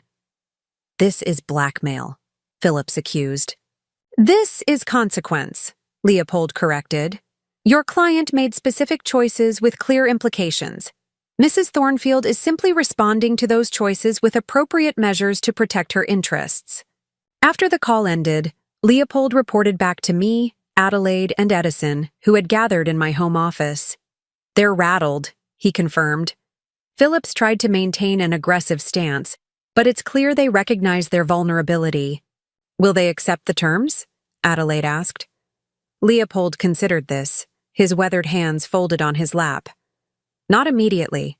Mercer's ego won't allow it. He'll search for counter-leverage, alternative strategies. But ultimately, I believe he will capitulate. The alternative is too damaging to everything he values." Edison nodded in agreement. "Father has always prioritized his public reputation and legacy above all else. The possibility of being remembered not as a visionary architect, but as a financial fraudster would be intolerable to him." I reached for my tablet, reviewing the latest updates from Imani. In the meantime, the strategic pressure continues. 2 more investor groups in the Riverfront project have requested emergency meetings regarding capital adequacy. Northwestern Mutual has formally notified the Minneapolis development team of potential financing concerns. The board has scheduled an emergency session for Friday. "Will you attend?" Adelaide asked. "Of course," I replied. As co-founder and major shareholder, my presence is not only appropriate but necessary given the circumstances. That Friday morning, I entered the boardroom of Thornfield Development's headquarters with Adelaide at my side, both of us impeccably dressed and utterly composed. The 14 board members were already seated, their expressions ranging from concern to outright alarm. Mercer sat at the head of the oval table, a position he had occupied exclusively for 5 decades. Without hesitation, I took the empty chair directly opposite him, at the table's other end, a symbolic claiming of equal status that was not lost on anyone present. Adelaide sat to my right, a slim portfolio before her. Mercer's jaw tightened, but he managed a thin smile. "Thank you all for convening on such short notice. As you know, we're facing some temporary financial disruptions that require immediate attention." "Temporary financial disruptions," repeated Bertrand Kavanaugh, the lead independent director, his tone skeptical. "Mercer, 3 major lenders have activated audit provisions. 5 investor groups have raised governance concerns. Northwestern Mutual is threatening to withdraw from Minneapolis entirely. These hardly seem temporary or mere disruptions." Mercer maintained his composed facade. "These issues are being addressed. We've always faced challenges in our projects, and we've always overcome them."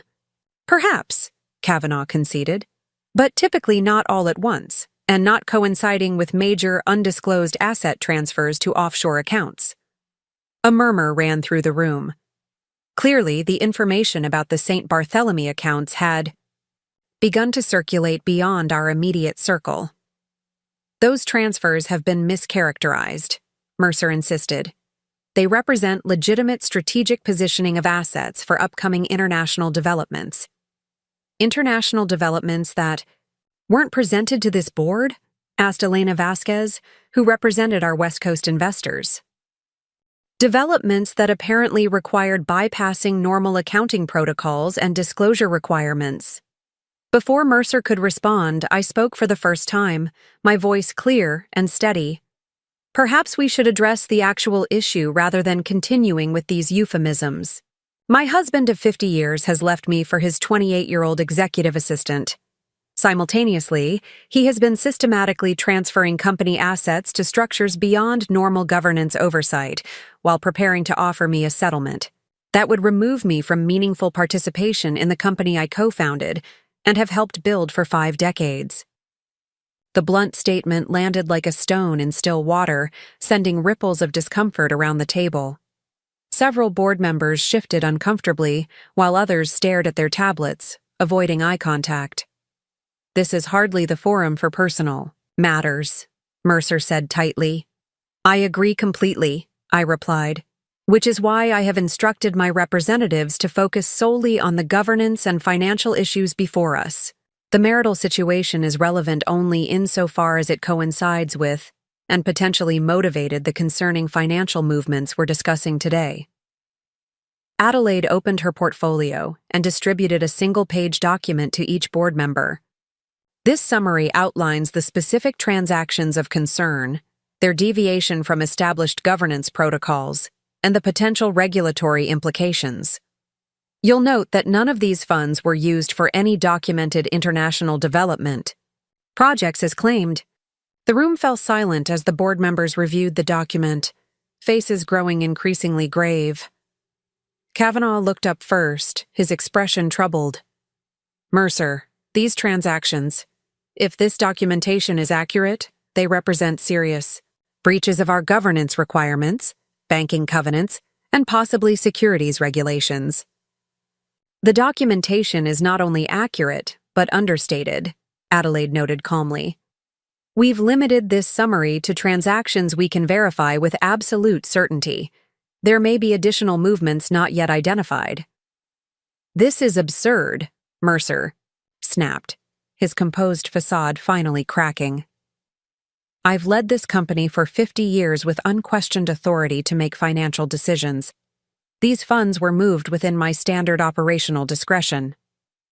"Your operational discretion has never extended to undisclosed transfers of this magnitude," I corrected. "The mutual protection clauses established in 1992 specifically require dual approval for any movement exceeding certain thresholds or involving certain classes of assets." "Clauses you agreed to and helped draft," Adelaide added pointedly. Mercer glared at us both, then turned to the board members with an attempt at his usual charismatic confidence. "This is clearly an unfortunate situation inflamed by personal matters. I propose we table this discussion, allow me to provide a complete accounting of these transactions, and reconvene when emotions are less heightened." Elena Vasquez shook her head slowly. "With respect, Mercer, the lenders and investors aren't going to wait for emotions to settle. Northwestern Mutual has given us a 48-hour deadline to address their concerns. The Riverfront Project's primary financing syndicate is meeting Monday to review their position. We need immediate action." "What do you suggest?" Kavanaugh asked, looking directly at me. "Transparency and stabilization," I replied without hesitation. "A comprehensive audit of all transactions over the past 24 months. Immediate restoration of proper governance protocols, and temporary leadership adjustments to reassure partners and investors that their concerns are being addressed." "Seriously?" "Leadership adjustments?" Mercer repeated, his voice dangerously quiet. "You mean replacing me?" "I mean shared authority," I clarified. "Co-leadership during this transitional period, reflecting the partnership that has always been the foundation of this company, whether publicly acknowledged or not." The board exchanged glances, a silent communication of shared concern and recognition that decisive action was necessary. After a moment, Kavanaugh cleared his throat. "I move that we establish an emergency financial oversight committee with Valencia and Mercer Thornfield as co-chairs, having joint signatory authority on all transactions exceeding $1 million, until a comprehensive audit is completed and new governance measures are implemented." "Seconded," said Vasquez immediately. Mercer stared incredulously at his longtime allies on the board. "You can't be serious. This company has operated under my vision and leadership for 50 years. "And Valencia's financial architecture," Kavanaugh noted. "Something we've all been aware of, even if it wasn't publicly emphasized. Given the current circumstances, joint authority seems not only appropriate but necessary to stabilize our relationships with lenders and investors." The vote was taken, with 12 members supporting the motion, Mercer opposing, and 1 abstention. The Emergency Financial Oversight Committee was established immediately, with both Mercer and me designated as required signatories on major transactions. As the board meeting concluded, Mercer remained seated, staring at the papers before him with barely contained fury. I gathered my documents calmly, exchanged pleasantries with several board members, and prepared to leave. Only when the room had emptied except for the 2 of us did Mercer speak. "Is this what you wanted? To humiliate me in front of the board? To undermine 50 years of leadership?" I regarded him thoughtfully. "No, Mercer. This is simply the first step in correcting an imbalance that has existed throughout our partnership. You chose to leave our marriage, to pursue a relationship with Catalina, to transfer assets beyond my reach. I'm choosing to ensure that doesn't result in the erasure of my contributions to everything we've built." "This isn't over," he warned, rising from his chair. "No," I agreed. "It's just beginning." The creation of the Emergency Financial Oversight Committee was merely the opening move in what would become an intricate chess game for control of the Thornfield empire. As news of the board's decisions spread through the company and our industry networks, the narrative began to shift. What had initially been perceived as a simple, if somewhat scandalous, marital separation was now recognized as something more significant, a fundamental realignment of power within one of the country's most prestigious architectural development firms. Returning to my downtown office after the board meeting, I found Imani waiting with updates on our broader strategy. "The joint authority structure has already had an impact," she reported. Northwestern Mutual's lead negotiator called directly after hearing about the board's decision. They're willing to postpone any action on the Minneapolis project pending implementation of new governance measures. And the Riverfront project investors? 3 of the 5 concerned groups have expressed cautious optimism. They're still requesting additional documentation, but the immediate pressure has eased somewhat. I nodded, reviewing the latest financial reports on my tablet. "What about the St. Barthélemy accounts?" "Adelaide's regulatory inquiries are gaining traction. 2 of the primary financial institutions involved have initiated internal reviews based on governance concerns. No direct action on the accounts yet, but movement in that direction." "Good," I replied. "Keep pushing on all fronts. Mercer will be looking for ways to reassert control, to bypass the joint authority structure. We need to maintain momentum." Later that evening, as I reviewed documents in my home office, my phone rang with a call from an unexpected source. Catalina Reyes herself. "Mrs. Thornfield," she began, her voice carefully modulated. "I hope I'm not disturbing you." "Not at all, Ms. Reyes," I replied, curious about her purpose. "How may I help you?" I wanted to speak with you directly about the situation with Mercer and the company." She paused, seemingly gathering her thoughts. "Things have become more complicated than I anticipated." "I imagine they have," I agreed neutrally. "What specifically did you wish to discuss?" Catalina hesitated, then spoke with unexpected frankness. "Mercer is not reacting well to the board's decision. He's making statements, plans that seem potentially harmful to the company and himself. I thought you should be aware." This was interesting, Catalina reaching out behind Mercer's back, apparently concerned about his behavior. Was it genuine worry or a calculated move to position herself favorably in an increasingly precarious situation? "What kind of statements and plans?" I asked. "He's talking about challenging the board's decision legally, about using contacts at certain financial institutions to create counter-pressure on projects. He mentioned reaching out to competitors about potential asset sales." Her voice lowered. "And he's drinking more than I've ever seen." The information was concerning, but not entirely surprising. Mercer had always responded to challenges with aggressive countermoves, and his relationship with alcohol had been complicated for decades, something I had managed discreetly throughout our marriage. "Thank you for sharing this, Ms. Reyes," I said carefully. May I ask why you're bringing this to my attention rather than supporting Mercer's position? Another pause, longer this time. Because I believe in the company's mission. Because I've worked on the Riverfront project from its inception and don't want to see it damaged. And because... She drew a deep breath. Because the relationship with Mercer isn't what I expected. The person who emerged when things became difficult isn't the man I thought I knew. Interesting indeed. The ambitious young assistant was discovering what I had known for 50 years, that Mercer's charismatic confidence could transform into brittle pride and reckless anger when his authority was challenged. I appreciate your concern for the company, I said, deliberately not acknowledging the personal revelation. If you have specific information about planned actions that could undermine Thornfield Development's stability, I would certainly want to know about them. I'll keep you informed, she promised, then added hesitantly, Mrs. Thornfield, for what it's worth, I never intended to cause this level of disruption. My relationship with Mercer began as a genuine connection based on shared professional passion. Ms. Reyes, I replied evenly, whatever genuine connection you believed existed, the timing of your relationship coincided precisely with Mercer's systematic movement of company assets beyond normal governance oversight. That suggests something considerably more calculated than shared professional passion.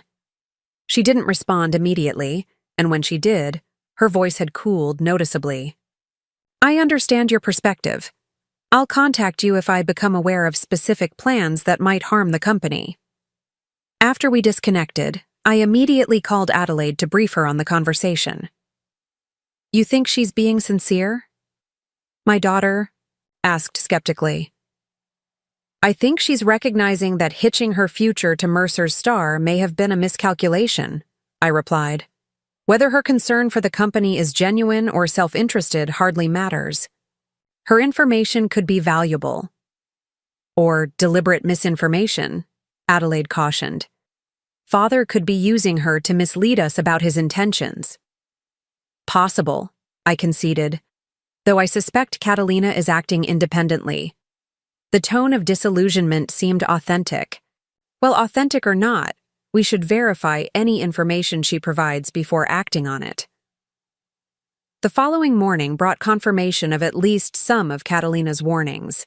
Leopold called to report that Mercer had retained additional legal counsel, Sullivan and Crompton, a firm known for aggressive corporate litigation. They've requested all documentation related to the Emergency Financial Oversight Committee's formation, Leopold reported. Standard preparatory work for a potential challenge to the board's action.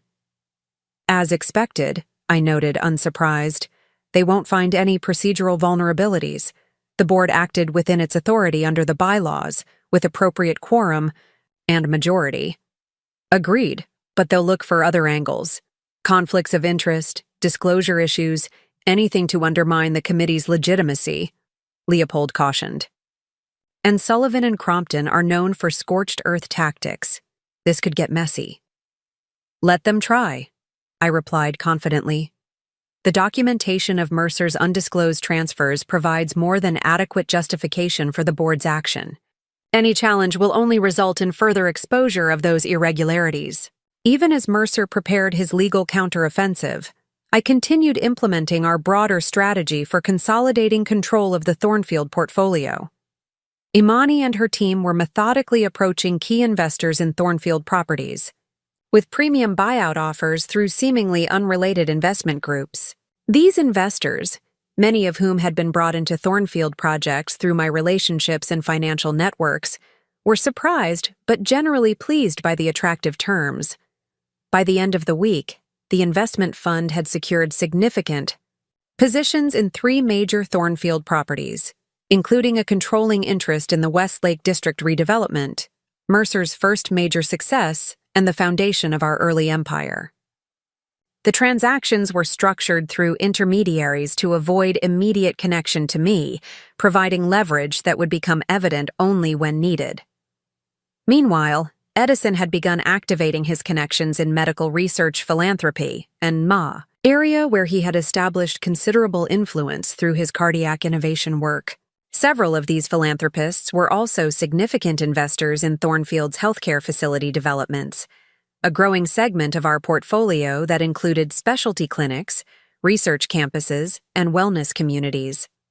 4 of the 5 primary investors in the Charleston Medical Campus have agreed to coordinate their position, Edison reported during our evening strategy session. Together, they control nearly 60% of the project's equity. If necessary, they can force significant governance changes at the project level.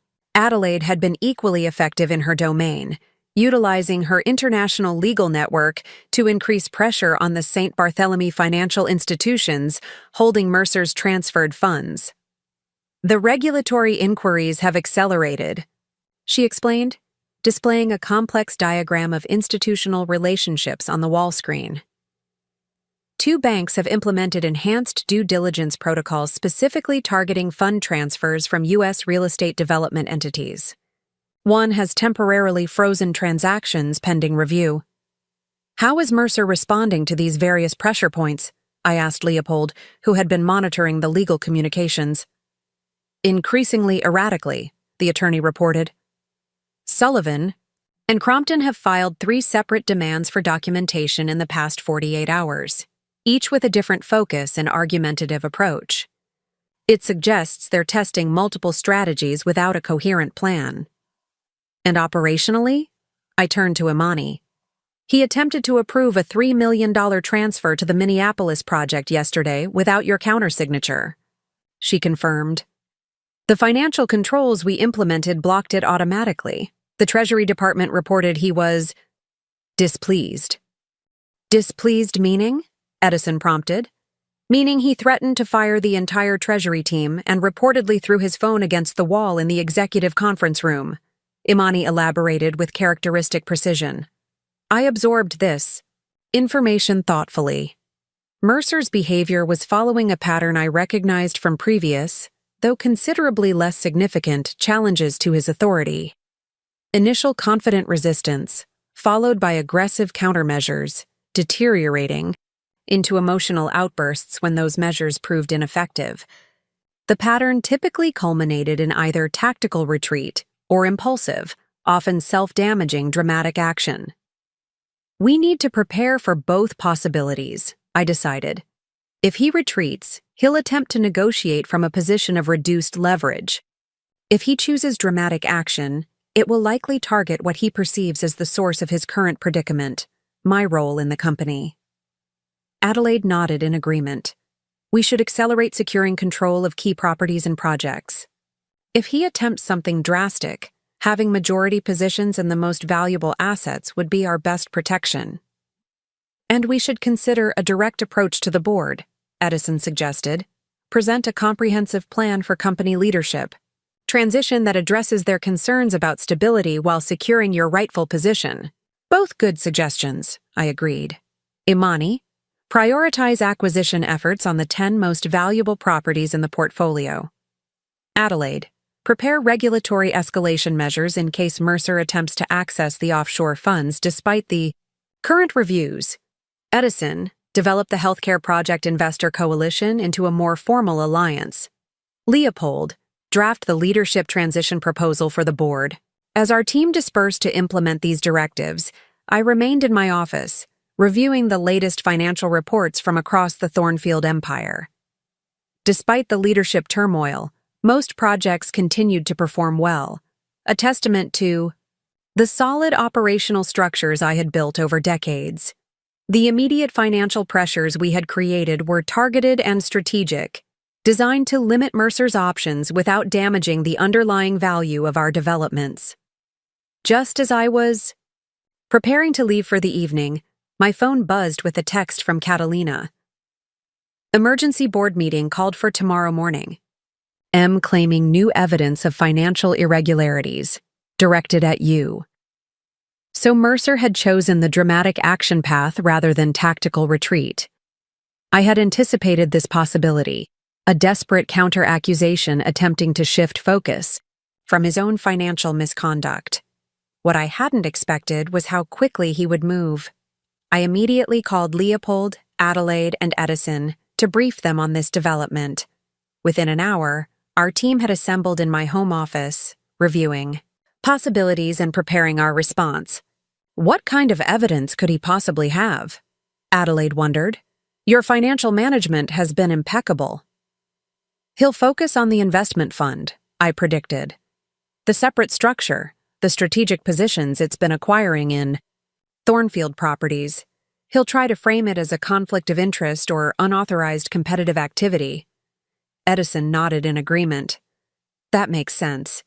He'll attempt to reframe this entire situation as a power struggle you initiated, rather than a response to his actions. The timing works against him, Leopold noted. The investment fund was established 15 years ago, with his signed approval. Its activities only intensified after he began transferring assets offshore and planning his exit from the marriage. Facts and timing won't matter if he can create enough confusion and doubt among the board, I cautioned. We need to be prepared to address any accusation decisively and with complete documentation. Throughout the night, we prepared for every conceivable angle of attack, gathering documentation, preparing clear explanations of the investment fund's purpose and activities, and developing a comprehensive response to any suggestion of impropriety on my part. By morning, I felt prepared for whatever Mercer might attempt, though I harbored no illusions about the seriousness of this escalation.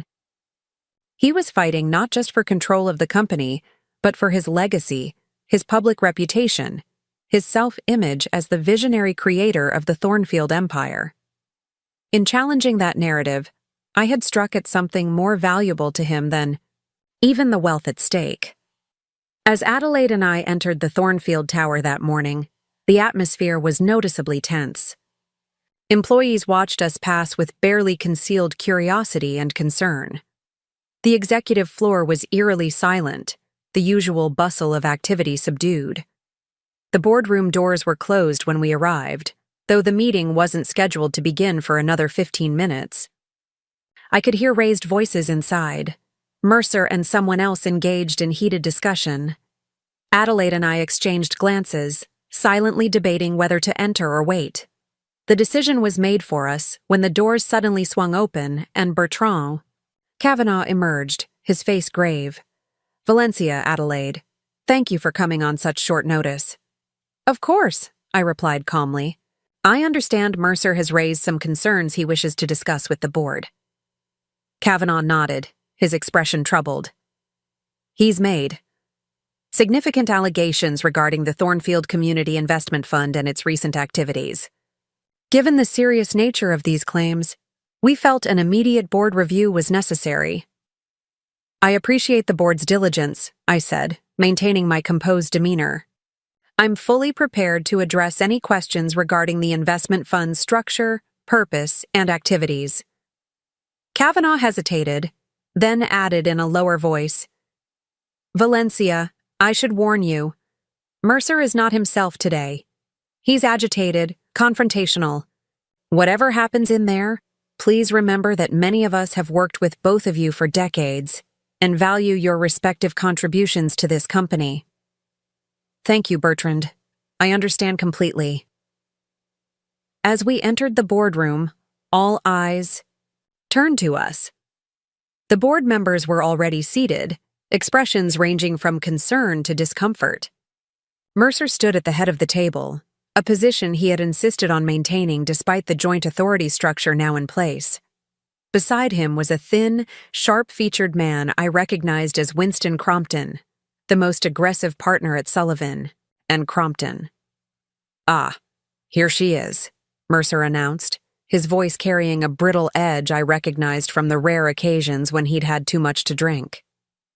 My wife of 50 years, my trusted partner, who has been secretly orchestrating a hostile takeover of our company while accusing me of financial misconduct. I took my seat at the opposite end of the table, Adelaide beside me, both of us projecting calm professionalism in stark contrast to Mercer's evident agitation. Good morning, everyone, I said evenly.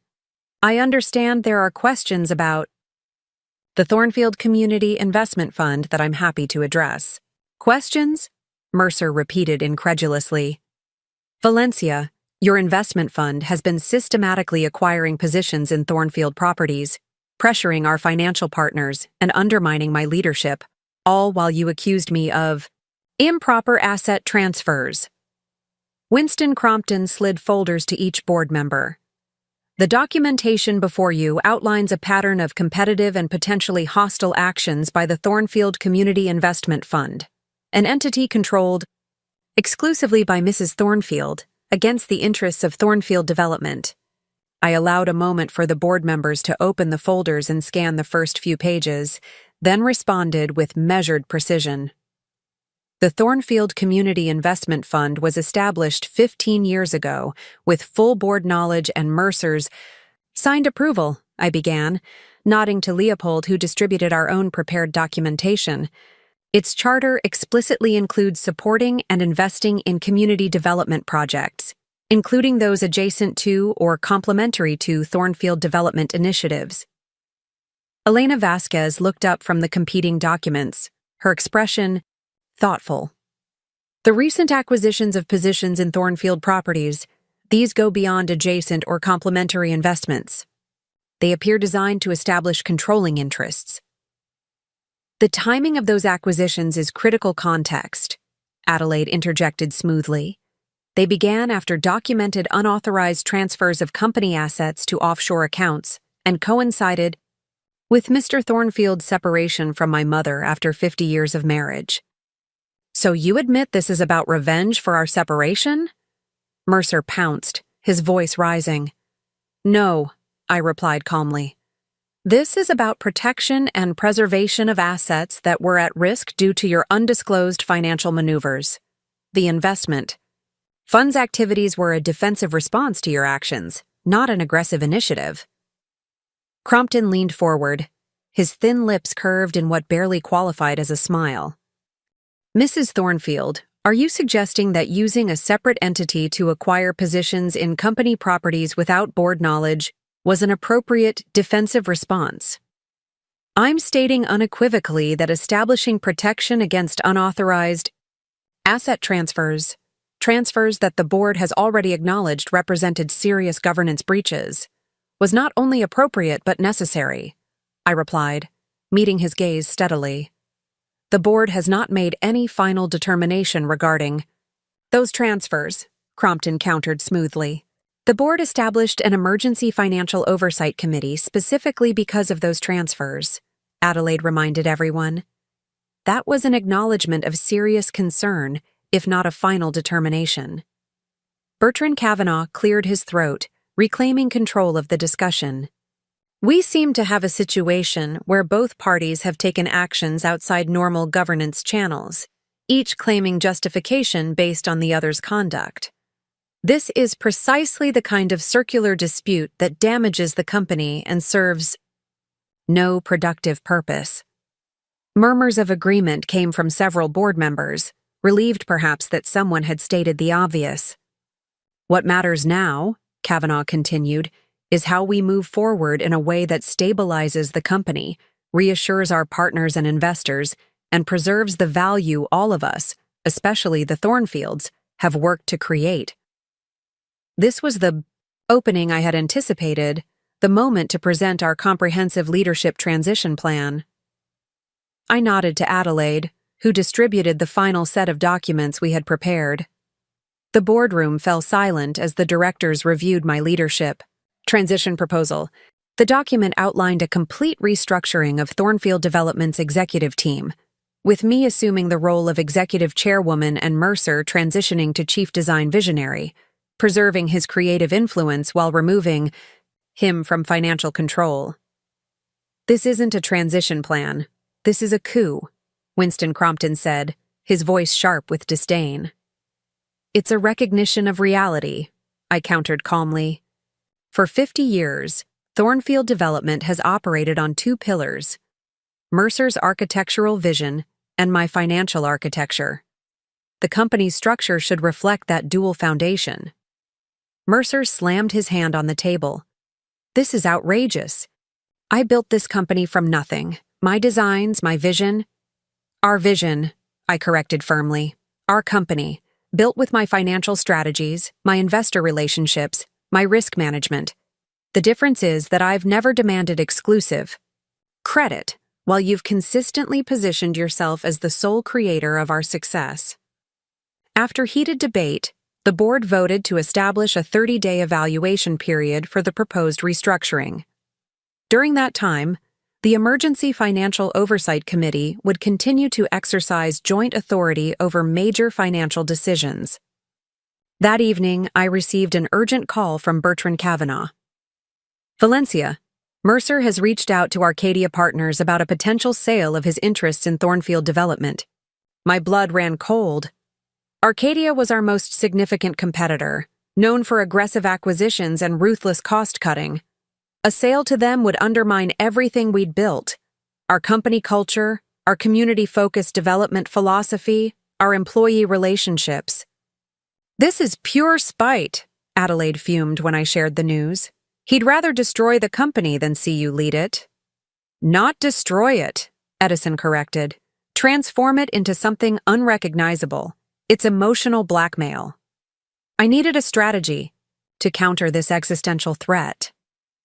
By morning, we had prepared injunction documentation and a response to Arcadia outlining the legal complexities of pursuing Mercer's offer. But I had developed another approach that struck at the heart of Arcadia's interest. After securing approval from the board's executive committee, Thornfield Development announced the creation of a design innovation division, headed by Xavier Martinez, Layla Washington, and Raj Patel, 3 senior architects who had worked alongside Mercer for decades while receiving fraction of his recognition despite their significant contributions. The announcement was carefully crafted to honor Mercer's historical contributions while establishing Thornfield's design capabilities as institutional rather than dependent on a single visionary. The financial markets responded positively, with our stock price rising 3% by lunchtime.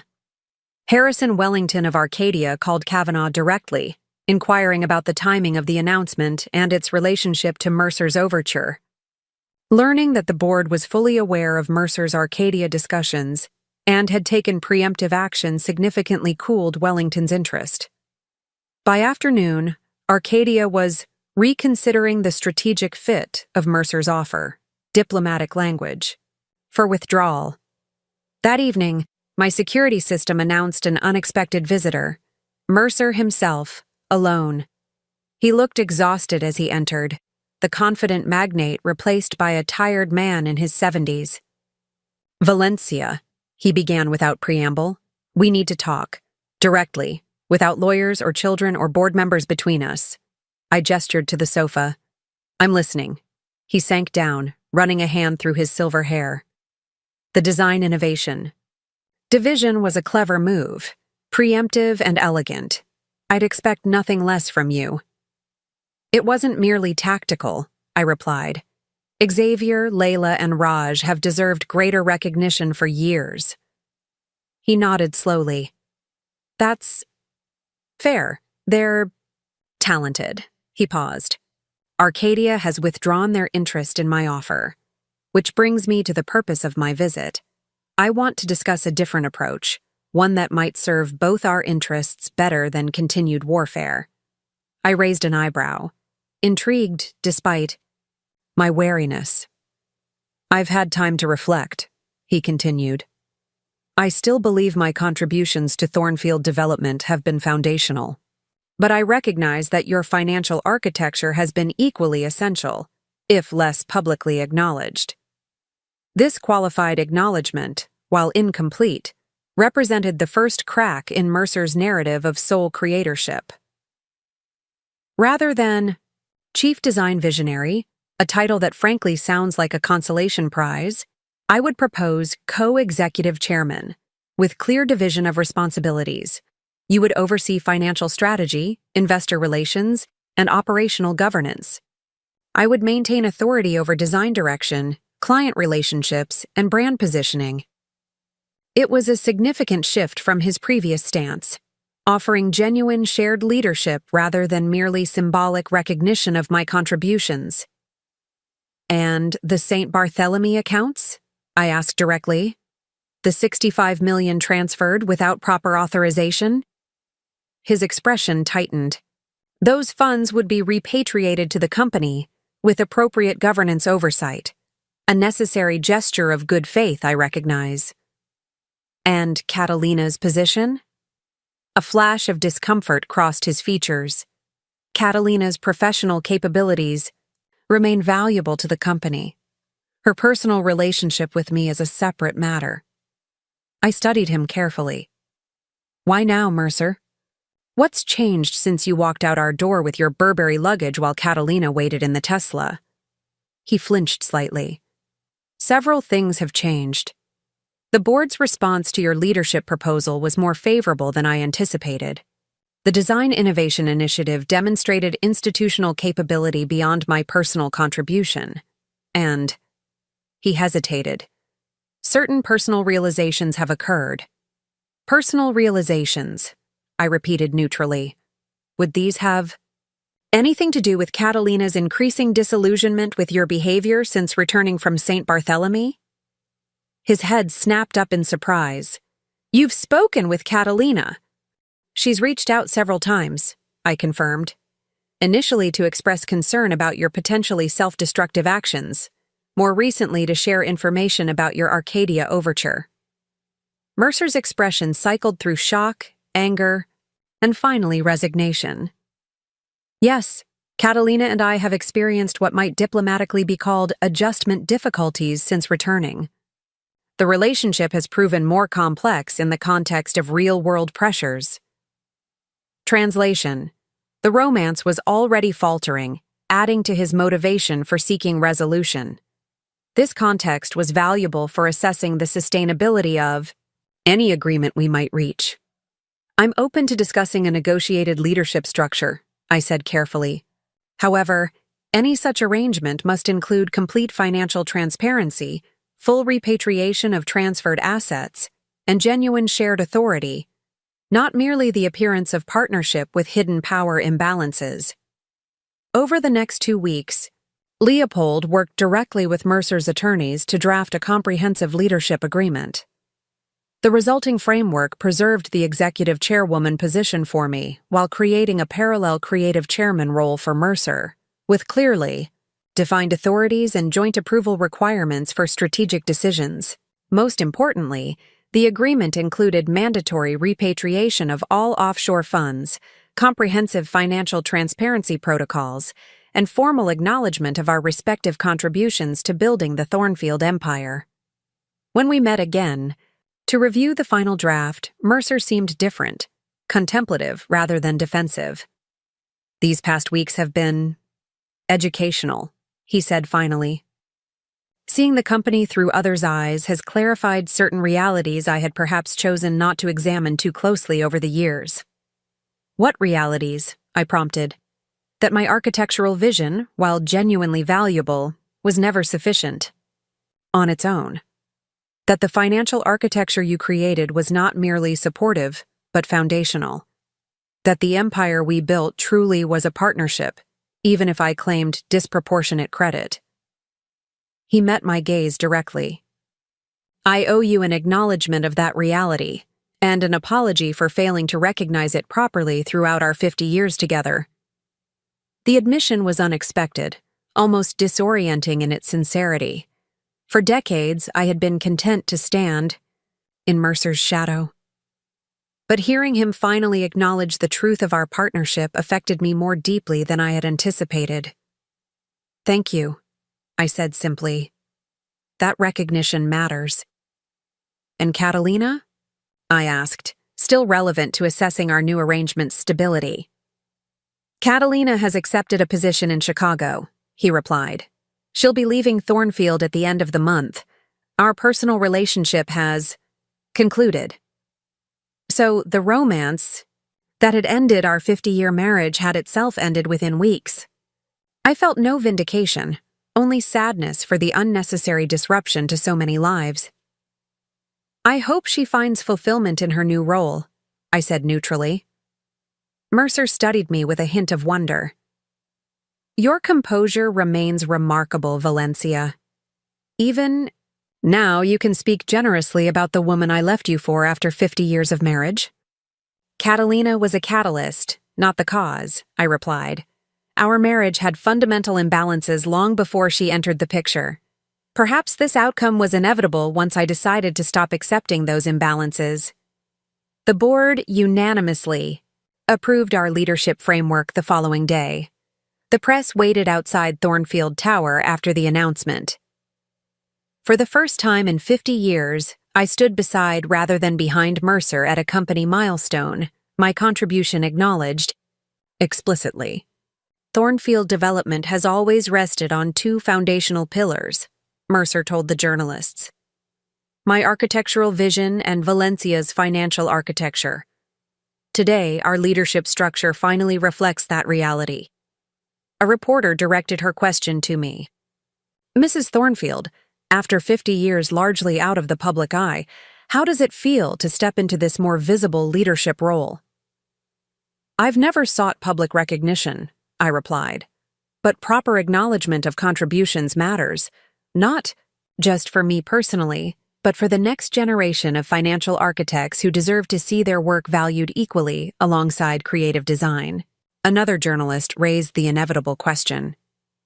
Given your recent separation after 50 years of marriage, how will this joint leadership structure function practically?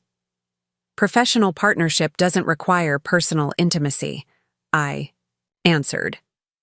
Only shared vision, mutual respect, and appropriate governance structures, all of which are now formally established. As we stepped away from the microphones, Mercer leaned slightly closer. You were always meant to stand in this position, equal, acknowledged, respected. I regret that it took these circumstances to make that reality visible. I met his gaze steadily. Better late than never, Mercer. 3 years have passed since that press conference. Thornfield and Thornfield Development, as we renamed the company, has thrived under our joint leadership structure. The Design Innovation Division has produced some of our most celebrated projects, while my financial strategies have expanded our portfolio into emerging markets and sustainable development sectors. Mercer and I maintain a cordial professional relationship, focused exclusively on the company's interests. We never reconciled personally. Some betrayals run too deep for genuine restoration. He lives alone in a modern apartment overlooking the harbor, while I remain in our former home, now truly mine in both name and spirit. Catalina flourished in her Chicago position and recently accepted a prestigious urban planning role in Copenhagen. She and I exchange occasional professional correspondence, having developed an unexpected mutual respect. She was young and ambitious. Mercer was charming and powerful. Their relationship was predictable, if ill-fated.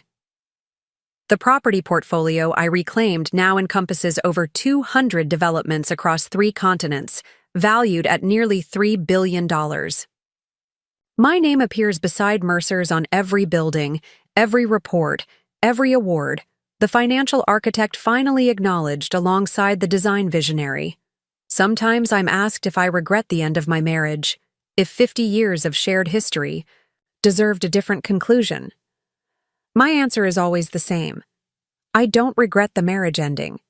I regret that it took ending the marriage to achieve the recognition and respect I earned through 5 decades of partnership. Every morning, I walk through the atrium of Thornfield Tower, passing the newly installed dual portraits, Mercer with his architectural plans, me with my financial projections, equal in size, equal in prominence, equal in acknowledgement of contribution. Not revenge, but correction. Not destruction, but reclamation. Every property, every investment, every brick and beam, finally under the proper shared attribution. Up. Next, you've got 2 more standout stories right on your screen. If this one hit the mark, you won't want to pass these up. Just click and check them out.